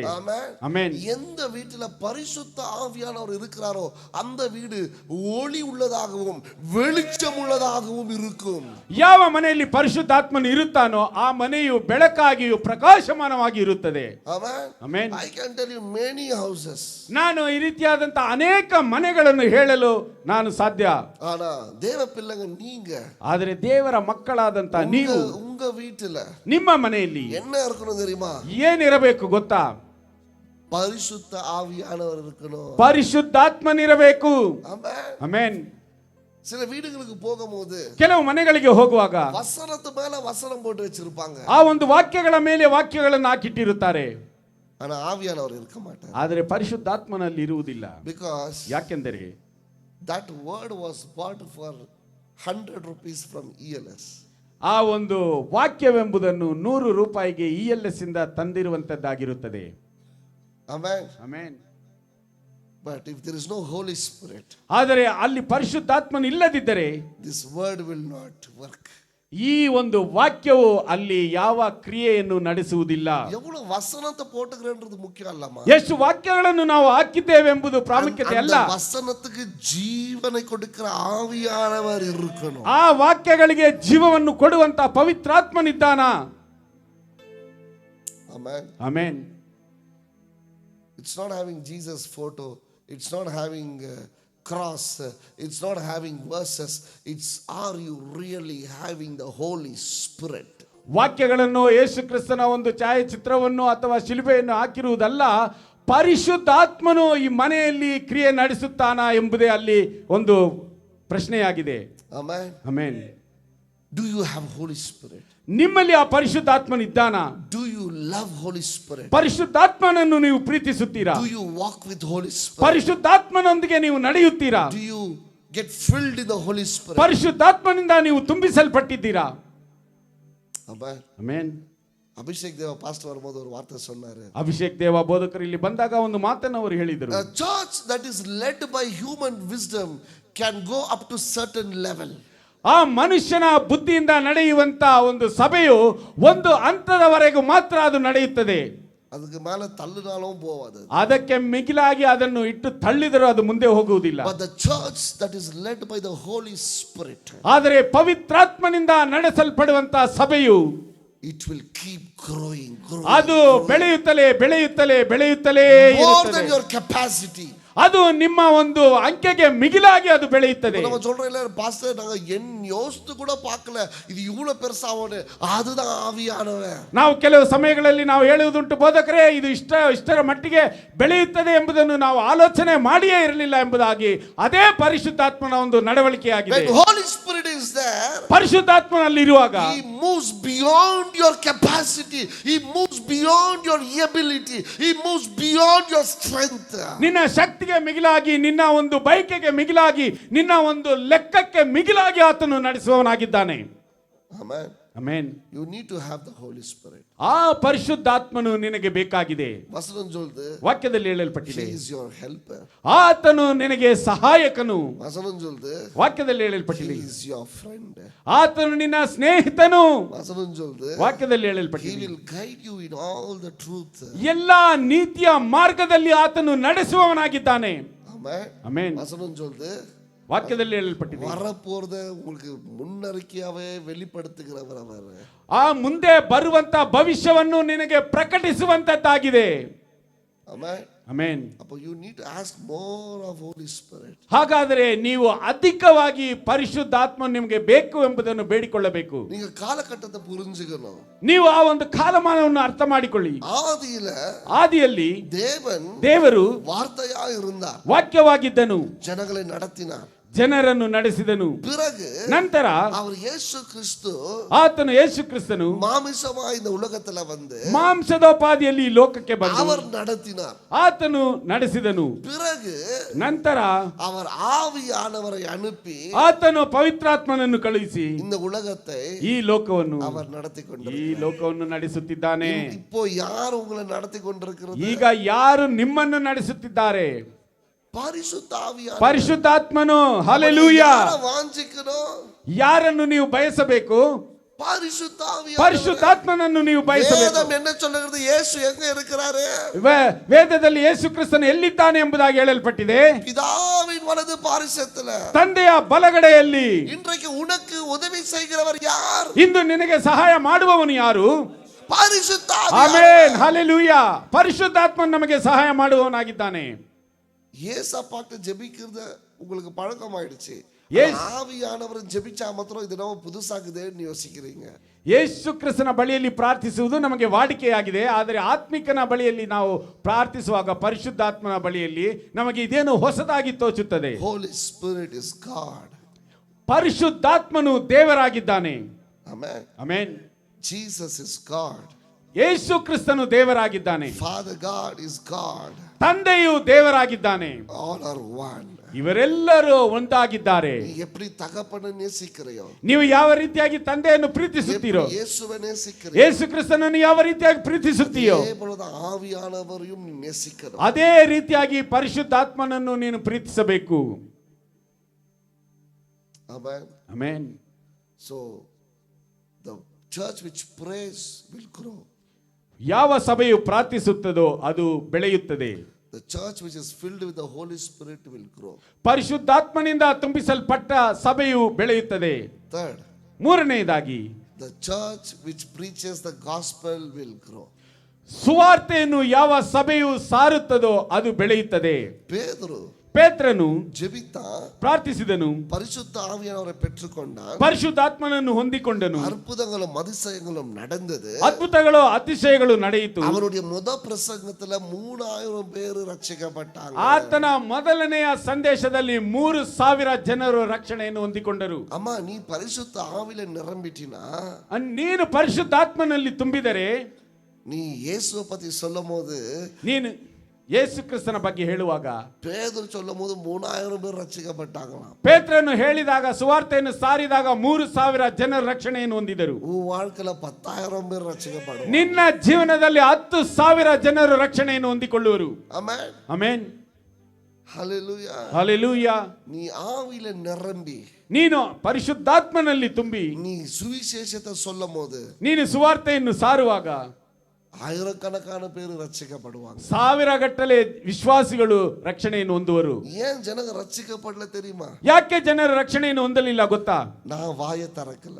ನಾನು ಬಾಯನ್ನೇ ತೆರೆಯಲಿಲ್ಲ. ஆமென். ಆಮೆನ್. நான் வாயை திறக்கல. ನಾನು ಬಾಯನ್ನು ತೆರೆಯಲಿಲ್ಲ. ஆவியில நிரம்பி ಆತ್ಮದಲ್ಲಿ ತುಂಬಿ நீ வாயை திறந்து ನೀನು ಬಾಯನ್ನು ತೆರೆದು இயேசுவை குறித்து பேசும்போது ಯೇಸು ಕ್ರಿಸ್ತನ ಬಗ್ಗೆ ಮಾತನಾಡುವಾಗ அவங்க ரட்சிக்கப்படுவாங்க. ಅವರು ರಕ್ಷಣೆಯನ್ನು ಹೊಂದಿಕೊಳ್ಳುವರು. ஹalleluya. ಹಲ್ಲೆಲೂಯಾ. ஹalleluya. ಹಲ್ಲೆಲೂಯಾ. அதுதான் சாட்சி. ಅದೇ ಸಾಕ್ಷಿ. பரலோகத்துக்கு போகும்போது ಪರಲೋಕಕ್ಕೆ ಹೋಗುವಾಗ ஆண்டவர் உங்களை கண்டிப்பா கேட்பாரு. ದೇವರು ನಿಮ್ಮನ್ನು ಖಂಡಿತವಾಗಿ ಕೇಳುವನು. என்ன பத்தி ನನ್ನ ಬಗ್ಗೆ நீ எவ்வளவு பேருக்கு சொன்ன? ಎಷ್ಟು ಜನರಿಗೆ ನನ್ನ ಕುರಿತು ಹೇಳಿದೆಯೇ?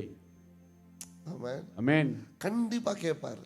ಖಂಡಿತವಾಗಿ ಕೇಳುವನು. பரலோகத்துக்கு போனா ಪರಲೋಕಕ್ಕೆ ಹೋದರೆ உங்களை பார்த்து ನಿಮ್ಮನ್ನು ನೋಡಿ உனக்காக நான் ரத்தத்தை சிந்தினேன், ನಿನಗೋಸ್ಕರ ನಾನು ರಕ್ತವನ್ನು ಸುರಿಸಿದೆನು, பாவத்தெல்லாம் நான் மன்னிச்சேன், ನಿನ್ನ ಪಾಪಗಳನ್ನೆಲ್ಲ ಕ್ಷಮಿಸಿದೆನು, பரலோகத்தின் நிச்சயத்தை கொடுத்தேன், ಆ ಪರಲೋಕದ ನಿಶ್ಚಯವನ್ನು ನಾನು உன்னை ನಿನಗೆ நான் ಕೊಟ್ಟೆನು, ஆசீர்வதித்தேனே, ನಾನು ನಿನ್ನನ್ನು ಆಶೀರ್ವದಿಸಿದ್ದೇನೆ. என்ன பத்தி நீ எவ்வளவு பேருக்கு சொன்ன? ನನ್ನ ಕುರಿತು ನೀನು ಎಷ್ಟು ಜನರಿಗೆ ಹೇಳಿದೆ? ஆமென். ಆಮೆನ್. பொண்ணுல அங்கிள் சாட்சி சொன்னாரு. ಈಗ ಏನಿಲ್ಲ, ಅಂಕಲ್ ಅವರು ಸಾಕ್ಷಿ ಹೇಳಿದರು. அவர் அதை சாதாரணமா நான் காசை கொடுத்தேன், டாக்டர் சர்ஜரி பண்ணாரு, நான் நல்லா ஆயிட்டேன்னு நினைச்சாருன்னா ಅದು ಸಾಧಾರಣಮಾನದು. ಆತನು ನಾನು ಹಣವನ್ನು ಕೊಟ್ಟೆನು, ಅವರು ನನಗೆ ಶಸ್ತ್ರಚಿಕಿತ್ಸೆ ಮಾಡಿದರು, ನಾನು ಆರೋಗ್ಯವಂತನಾದೆನು ಎಂಬುದಾಗಿ ಆತನು ಅಂದುಕೊಂಡರೆ ಅದು ಸಾಧಾರಣವಾದದ್ದು. ಆದರೆ எத்தனையோ பேருக்கு ஹார்ட் சர்ஜரி ஆகாதலே போயிடுறாங்களே, அதுக்கு முன்னாடி ஆண்டவர் எனக்கு காட்டினாரே, அதுக்கு ஸ்தோத்திரம்னு சொன்னா அதுக்கு ಸಾಕ್ಷಿ. ಎಷ್ಟೋ ಜನರಿಗೆ ಹೃದಯ ಅಪಘಾತದಿಂದ ಶಸ್ತ್ರಚಿಕಿತ್ಸೆ ಆಗದೇನೆ ಹೋಗಿ ಬಿಡುತ್ತಾರಲ್ಲ, ಸತ್ತು ಹೋಗುತ್ತಾರಲ್ಲ, ಆದರೆ ಅದಕ್ಕೆ ಮುಂಚೆ ದೇವರು ನನಗೆ ಆರೋಗ್ಯವನ್ನು ಕೊಟ್ಟನೆ ಎಂಬುದಾಗಿ ಹೇಳುವುದೇ ಸಾಕ್ಷಿಯಾಗಿದೆ. 2 ವಾರಕ್ಕೆ ಮುನ್ನಾಡಿ ನಾವು ಒಂದು ಅಡಕ ಆರಾಧನೆಗೆ ಹೋಗೋಣ. 2 ವಾರಕ್ಕೆ ಮುಂಚೆ ನಾವು ಒಂದು ಅಂತ್ಯ ಆರಾಧನೆಗೆ ಹೋದೆವು. ಬಿಪಿ ಹೈ ಆಗಿ ತಲೆಲ್ಲ ಅಡಿಚಿ ಹಾರ್ಟ್ ಅಟ್ಯಾಕ್ ಇறந்துட்டாங்க அந்த ಅಮ್ಮ.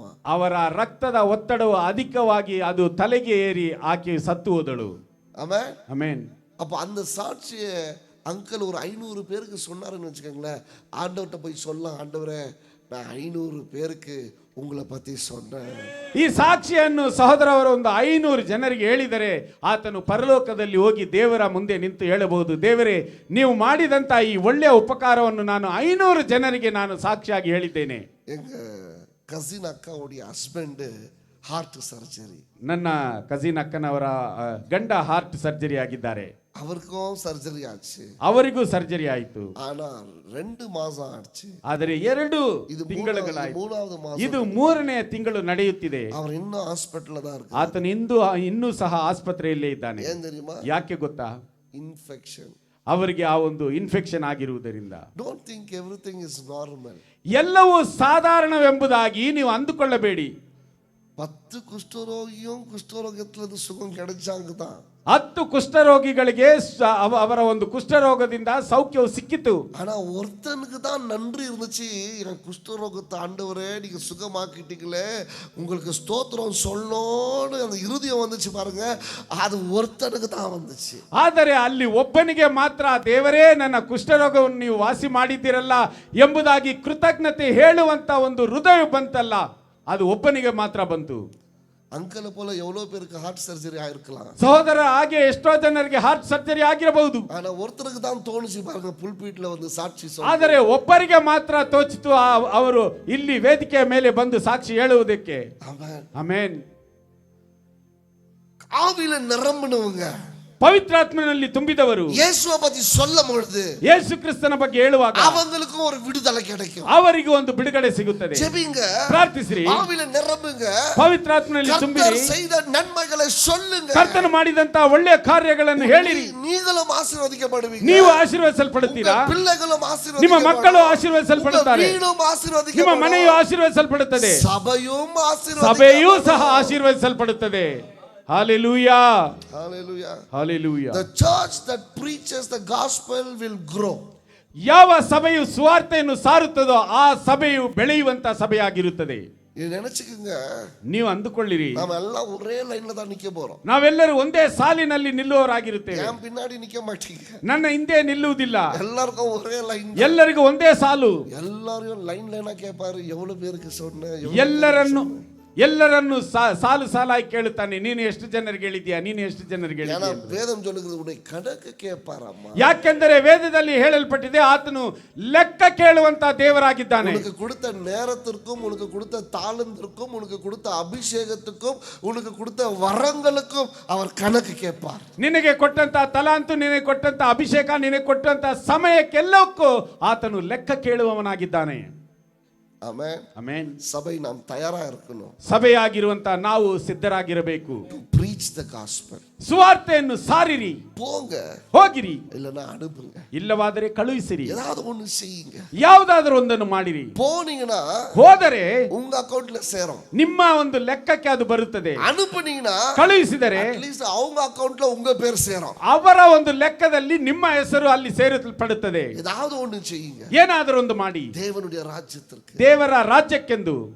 ஹalleluya. ಹಲ್ಲೆಲೂಯಾ. ஆண்டவர் இந்த மூணு வார்த்தையை எனக்கு கொடுத்தாரு. ದೇವರು ಈ ಮೂರು ವಾಕ್ಯಗಳನ್ನು ನನಗೆ ಕೊಟ್ಟನು. ಜೆಬಿಕ ಕತ್ತುಕೋ, ಪ್ರಾರ್ಥಿಸಲು ಕಲಿಸಿಕೊ. ಸಭೆಗೆ ಜೆಬಿಕ ಕತ್ತುಕೊಡು, ಸಭೆಗೆ ಪ್ರಾರ್ಥಿಸಲು ಕಲಿಸಿಕೊಡು.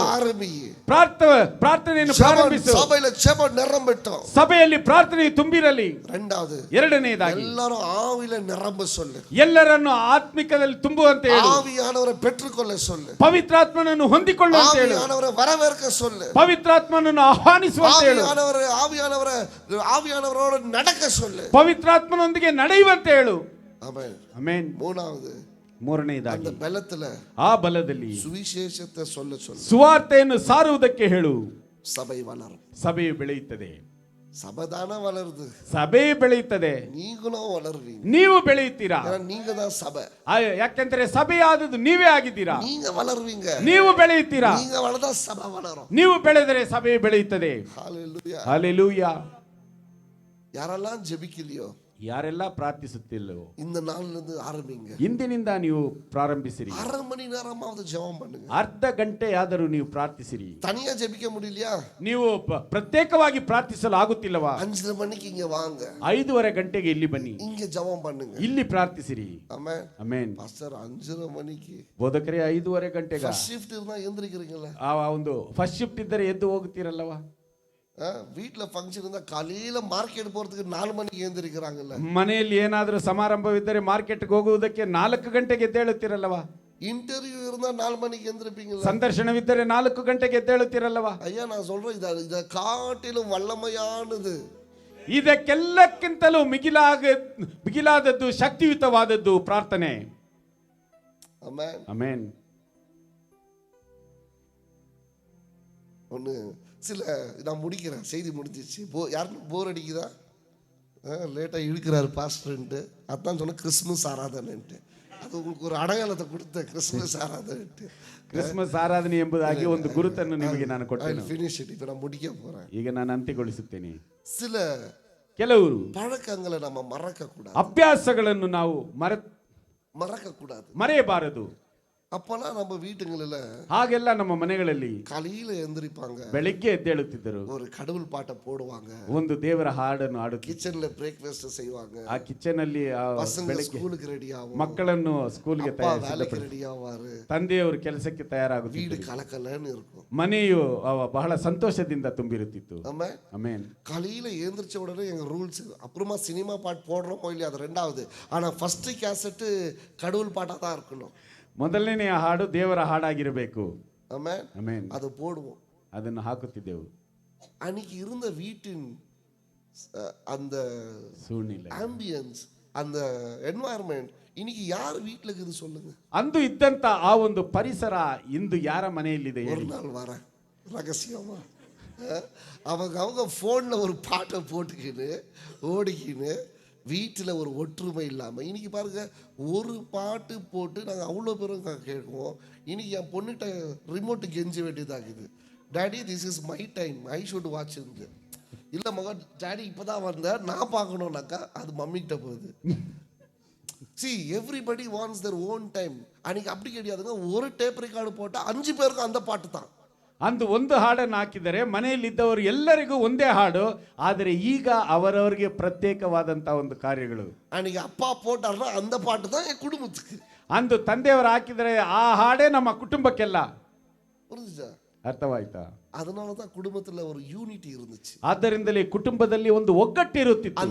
அந்த வீடு ஜெப பாட்டோட ஆரம்பிக்கும் போது ಸಾಯಂಕಾಲ வரும்போது ಸಂತೋಷ இருந்துச்சு. ಆ ಮನೆಯು ದೇವರ ಹಾಡಿನೊಂದಿಗೆ ಪ್ರಾರಂಭಿಸುವಾಗ ಆ ಮನೆಯು ಸಾಯಂಕಾಲದವರೆಗೂ ಸಾಯಂಕಾಲ ಬರುವಾಗ ಒಂದು ಸಂತೋಷದಿಂದ ತುಂಬಿರುತ್ತಿತ್ತು.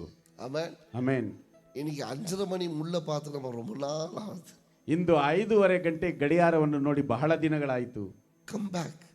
ಪುನಃ ಹಿಂತಿರುಗಿ ಬನ್ನಿ. பிசாசுக்கு விடாதீங்க. ಸೈತಾನನಿಗೆ ಸ್ಥಳವನ್ನು ಕೊಡಬೇಡಿ. இந்த உலகத்துக்கு உங்க வாழ்க்கையை விட்டு கொடுக்காதீங்க. ಈ ಲೋಕಕ್ಕೆ ಈ ಒಂದು ಜೀವನವನ್ನು ಬಿಟ್ಟು ಕೊಡಬೇಡಿ. அதிகாலையில எழும்புங்க. ಮುಂಜಾನೆಯಲ್ಲಿ ಎದ್ದೇಳಿ ஜெபிங்க. ಪ್ರಾರ್ಥಿಸಿರಿ. ஆமென். ಆಮೆನ್. அன்னைக்கு காஃபி கூட ஒரு பிளேட்ல 5 கப் எடுத்து வந்து கொடுப்பாங்க. ஏன்னா எல்லாம் ஒண்ணா உட்கார்ந்து காஃபி குடிப்போம். ಅಂದು ಕಾಫಿಯು ಸಹ ಒಂದೇ ತಟ್ಟೆಯಲ್ಲಿ 5 ಜನರಿಗೆ 5 ಗ್ಲಾಸ್ ಅಲ್ಲಿ ತಂದು ಕೊಡುತ್ತಿದ್ದರು. ಎಲ್ಲರೂ ಒಟ್ಟಾಗಿ ಕುಳಿತು அது ಕುಡಿಯುತ್ತಿದ್ದರು. பிரஷ் பண்றோமோ பிரஷ் பண்றதுல அது அப்புறமா கதை. ஆனா ஒண்ணா குடிப்போம். ಹಲ್ಲು ಉಜ್ಜುತ್ತಿದ್ದೆವೋ ಇಲ್ಲವೋ ಅದು ಬೇರೆ ಕತೆ. ಆದರೆ ಒಟ್ಟಾಗಿ ಕುಡಿಯುತ್ತಿದ್ದೆವು. இன்னைக்கு வீட்டுல காஃபி கூட நம்ம ஒண்ணா குடிக்கிறது இல்ல. ಇಂದು ನಾವು ಮನೆಯಲ್ಲಿ ಸಹ ಕಾಫಿ ಒಟ್ಟಾಗಿ ಕುಡಿಯುವುದಿಲ್ಲ. ஆமா. அப்ப போடணும், நீங்க போட்டு குடிக்கணும் இல்ல? ஆமா. You need to practice that. ಅದನ್ನು ನೀವು ಅಭ್ಯಾಸ ಮಾಡಿಕೊಳ್ಳಬೇಕು. எல்லாமே உழைக்கணும். நல்ல காரியங்களை வச்சுக்கோங்க. அதெல்லாம் அது கர்த்தர் அந்த நாட்களில் அழகாக கர்த்தர் நடத்தின காலங்கள். ಎಲ್ಲವನ್ನು ಅಭ್ಯಾಸದಲ್ಲಿ ಇಟ್ಕೊಳ್ಳಿ. ಆ ಕಾಲಮಾನಗಳು ದೇವರು ಅಂದವಾಗಿ ಕುಟುಂಬಗಳನ್ನು ನಂಟುಗಳನ್ನು ನಡೆಸಿದಂತ ಒಂದು ಕಾಲಮಾನಗಳು. ಆಮೆನ್. ஜெபிங்க. ಪ್ರಾರ್ಥಿಸಿರಿ. ஆவியானவரை வாஞ்சிங்க. ಪವಿತ್ರಾತ್ಮನನ್ನು ಬಯಸಿರಿ. சாட்சிகளை சொல்லுங்க. ಸಾಕ್ಷಿಗಳನ್ನು ಹೇಳಿರಿ. இந்த செய்தியை கேட்ட உங்களுக்கு ஆவியானவர் பேசினா நான் ஒரு காரியத்தை சொல்ல ஆசைப்படுகிறேன். ಈ ಸಂದೇಶವನ್ನು ಕೇಳಿದ ನಿಮಗೆ ಪವಿತ್ರಾತ್ಮ ನಿಮ್ಮಲ್ಲಿನ ಮಾತನಾಡಿದ್ದರೆ ನಾನು ನಿಮಗೆ ಒಂದು ಕಾರ್ಯವನ್ನು ಹೇಳುತ್ತೇನೆ. இது சொல்லி நான் முடிக்கிறேன். ಇದನ್ನು ಹೇಳಿ ನಾನು ಅಂತ್ಯಗೊಳಿಸುತ್ತೇನೆ. ஆவியானவர் உங்களை பயன்படுத்தணும்னா, ಪವಿತ್ರಾತ್ಮನು ನಿಮ್ಮನ್ನು ಉಪಯೋಗಿಸಿಕೊಳ್ಳಬೇಕಾದರೆ, இந்த வார்த்தை ஆவியானவர் உங்களோட பேசினா, ಈ ವಾಕ್ಯಗಳೊಂದಿಗೆ ಪವಿತ್ರಾತ್ಮ ನಿಮ್ಮೊಂದಿಗೆ ಮಾತನಾಡಿದರೆ மாசத்துக்கு ஒரு தடவை, ತಿಂಗಳಿಗೆ ಒಂದು ಸಾರಿ உங்க வீட்டுல ನಿಮ್ಮ ಮನೆಯಲ್ಲಿ ஒரு ஜெபம் வைங்க. ಒಂದು ಪ್ರಾರ್ಥನೆಯನ್ನು ಇಡಿಸಿ. அந்த ஜெபத்துக்கு, ಆ ಪ್ರಾರ್ಥನೆಗೆ நீங்க யாருக்கெல்லாம் சுவிசேஷம் சொல்றீங்களோ, ನೀವು ಯಾರಿಗೆಲ್ಲ ಸುವಾರ್ತೆಯನ್ನು ಹೇಳುತ್ತೀರೋ அந்த ஆட்களை உங்க வீட்டுக்கு கொண்டு வாங்க. ಆ ವ್ಯಕ್ತಿಗಳನ್ನು ನಿಮ್ಮ ಮನೆಗೆ ಕರೆತನ್ನಿ. நாங்க வந்து ஜெபம் நடத்துறோம். ನಾವು ಬಂದು ಪ್ರಾರ್ಥನೆ ನಡೆಸಿಕೊಡುತ್ತೇವೆ. Amen. Open up your house for prayer. ನಿಮ್ಮ ಮನೆಗಳನ್ನು ಪ್ರಾರ್ಥನೆಗೋಸ್ಕರ ತೆರೆದುಕೊಡಿ. And bring people. ವ್ಯಕ್ತಿಗಳನ್ನು ಅಲ್ಲಿ ಕರೆತನ್ನಿ. Amen. ಆಮೆನ್. இப்போ சாதரமங்கலம்ல போறாங்க. ಸಾದರಮಂಗಲಕ್ಕೆ ಈಗ ಹೋಗುತ್ತಿದ್ದಾರೆ. ಪಾಸ್ಟರ್ ಕ್ಯಾಲೆಬ್ ಅங்க போறாரு. ಪಾಸ್ಟರ್ ಕಾಲೇಬ್ ಅವರು ಅಲ್ಲಿ ಹೋಗುತ್ತಿದ್ದಾರೆ. அவங்க 20 பேரை 15-20 பேரை வீட்டுக்கு கொண்டு வராங்க. ಅಲ್ಲಿ ಅವರು 15-20 ಜನರನ್ನು ತಮ್ಮ ಮನೆಗೆ ಕರೆತರುತ್ತಾರೆ. அங்க ஜெபம் நடக்குது. ಅಲ್ಲಿ ಪ್ರಾರ್ಥನೆ ನಡೆಯುತ್ತದೆ. இங்க தேவசந்திரக்கு போறாங்க. ಇಲ್ಲಿ ದೇವಸಂದ್ರಕ್ಕೆ ಹೋಗುತ್ತಾರೆ. ಸಿಸ್ಟರ್ ಲಕ್ಷ್ಮಿயோட வீடு திறந்திருக்காங்க. ಸಹೋದರ ಲಕ್ಷ್ಮಿ ಅವರ ಮನೆಯು ಇದೆ. அங்க ஒரு 7-8 பேர் வந்து ஜெபத்துல கலந்து, ಅಲ್ಲೊಂದು 7-8 ಜನರು ಬಂದು ಪ್ರಾರ್ಥನೆಯಲ್ಲಿ ಭಾಗವಹಿಸುತ್ತಾರೆ. அதுபோல உங்க வீடுகளை தரங்க.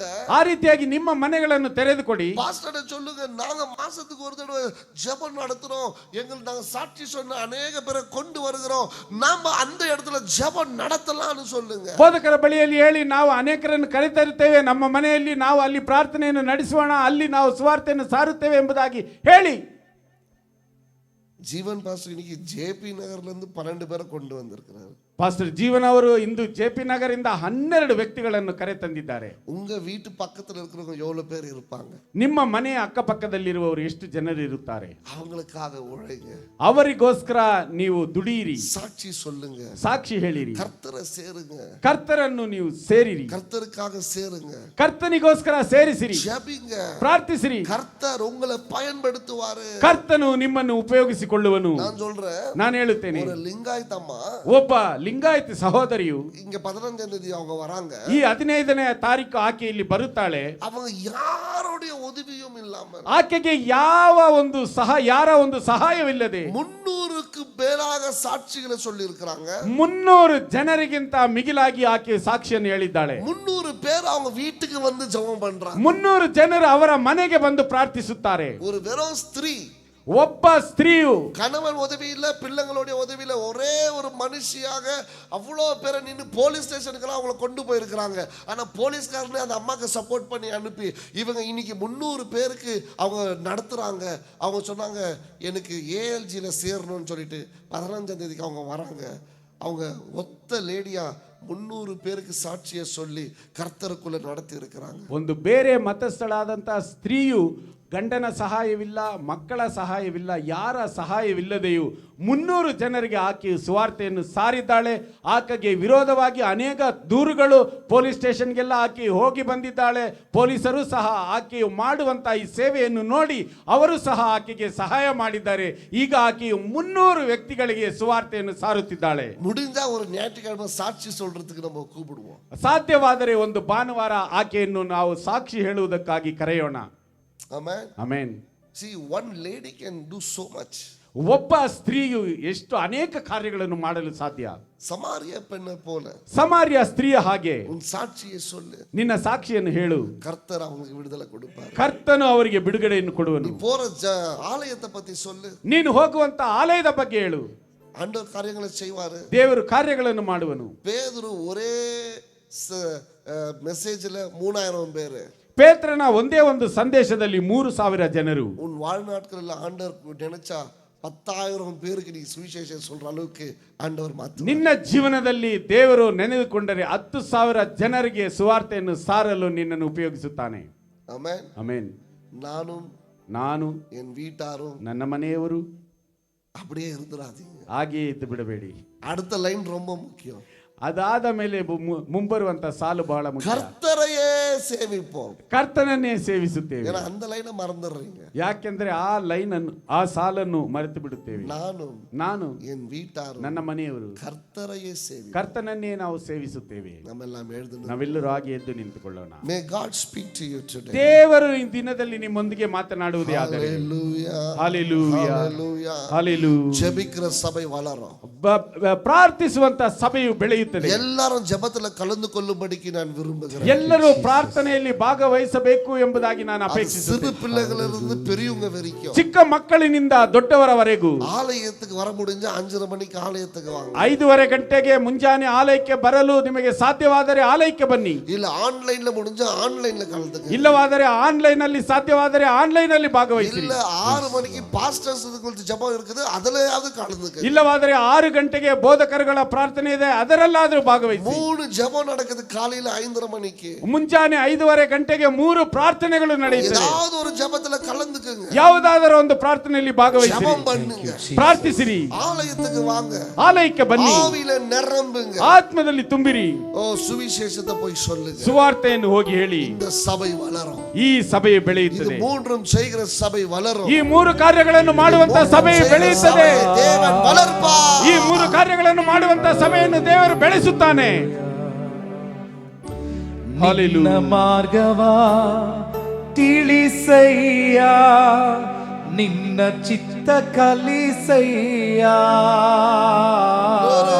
ನಿನ್ನ ಮಾರ್ಗವಾ ತಿಳಿಸಯ್ಯ, ನಿನ್ನ ಚಿತ್ತ ಕಲಿಸಯ್ಯ.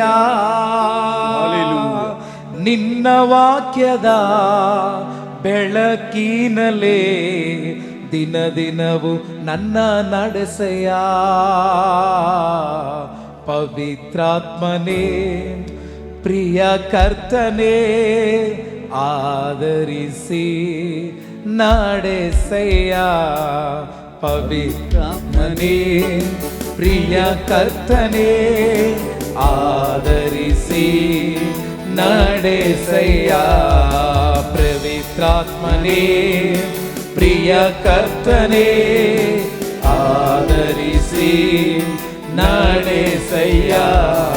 ಕಣ್ಮಣಿಯಂತೆ ಕಾಯಬೇಕಯ್ಯ, ಹದ್ದಿನಂತೆ ಹೊರಬೇಕಯ್ಯ, ಕಣ್ಮಣಿಯಂತೆ ಕಾಯಬೇಕಯ್ಯ, ಹದ್ದಿನಂತೆ ಹೊರಬೇಕಯ್ಯ, ನಿನ್ನ ರೆಕ್ಕೆಯ ನೆರಳಿನಲ್ಲಿ ದಿನ ದಿನವೂ ನನ್ನ ನಡೆಸೆಯ, ನಿನ್ನ ರೆಕ್ಕೆಯ ನೆರಳಿನಲ್ಲಿ ಅನುದಿನವೂ ನನ್ನ ನಡೆಸೆಯ, ಪವಿತ್ರಾತ್ಮನೇ. ಎಲ್ಲರ ಕಣ್ಣುಗಳು ಮುಚ್ಚೋಣ. ದೇವರ ಸಮ್ಮುಖದಲ್ಲಿ ಕಣ್ಣುಗಳು ಮುಚ್ಚಿ ಶಬ್ದವಾಗಿ ಬಾಯಿಗಳು ತೆರೆದು ಘನಪಡಿಸೋಣ ದೇವರ. ಪವಿತ್ರಾತ್ಮನೇ, ಎಲ್ಲರ ಬಾಯಿಗಳು ತೆರೆದು ಪ್ರಿಯ ಕರ್ತನೇ ಆದರಿಸಿ ನಡೆಸಯ್ಯ. ಮತ್ತೊಮ್ಮೆ ಪವಿತ್ರಾತ್ಮನೇ ಪ್ರಿಯ ಕರ್ತನೇ ಆದರಿಸಿ ನಡೆಸಯ್ಯ. ಕಡು ಬಿಸಿಲಲ್ಲೇ ತಣ್ಣನ ನೆರಳೇ, ಬಿರುಗಾಳಿಗೆ ಆಶ್ರಯವೇ, ಕಡು ಬಿಸಿಲಲ್ಲೇ ತಣ್ಣನ ನೆರಳೇ, ಬಿರುಗಾಳಿಗೆ ಆಶ್ರಯವೇ, ಘೋರ ಮಳೆಯಲ್ಲೂ ಕಾಯುವವನೇ ನನ್ನಾಯ ಗೂಡಾರವೇ,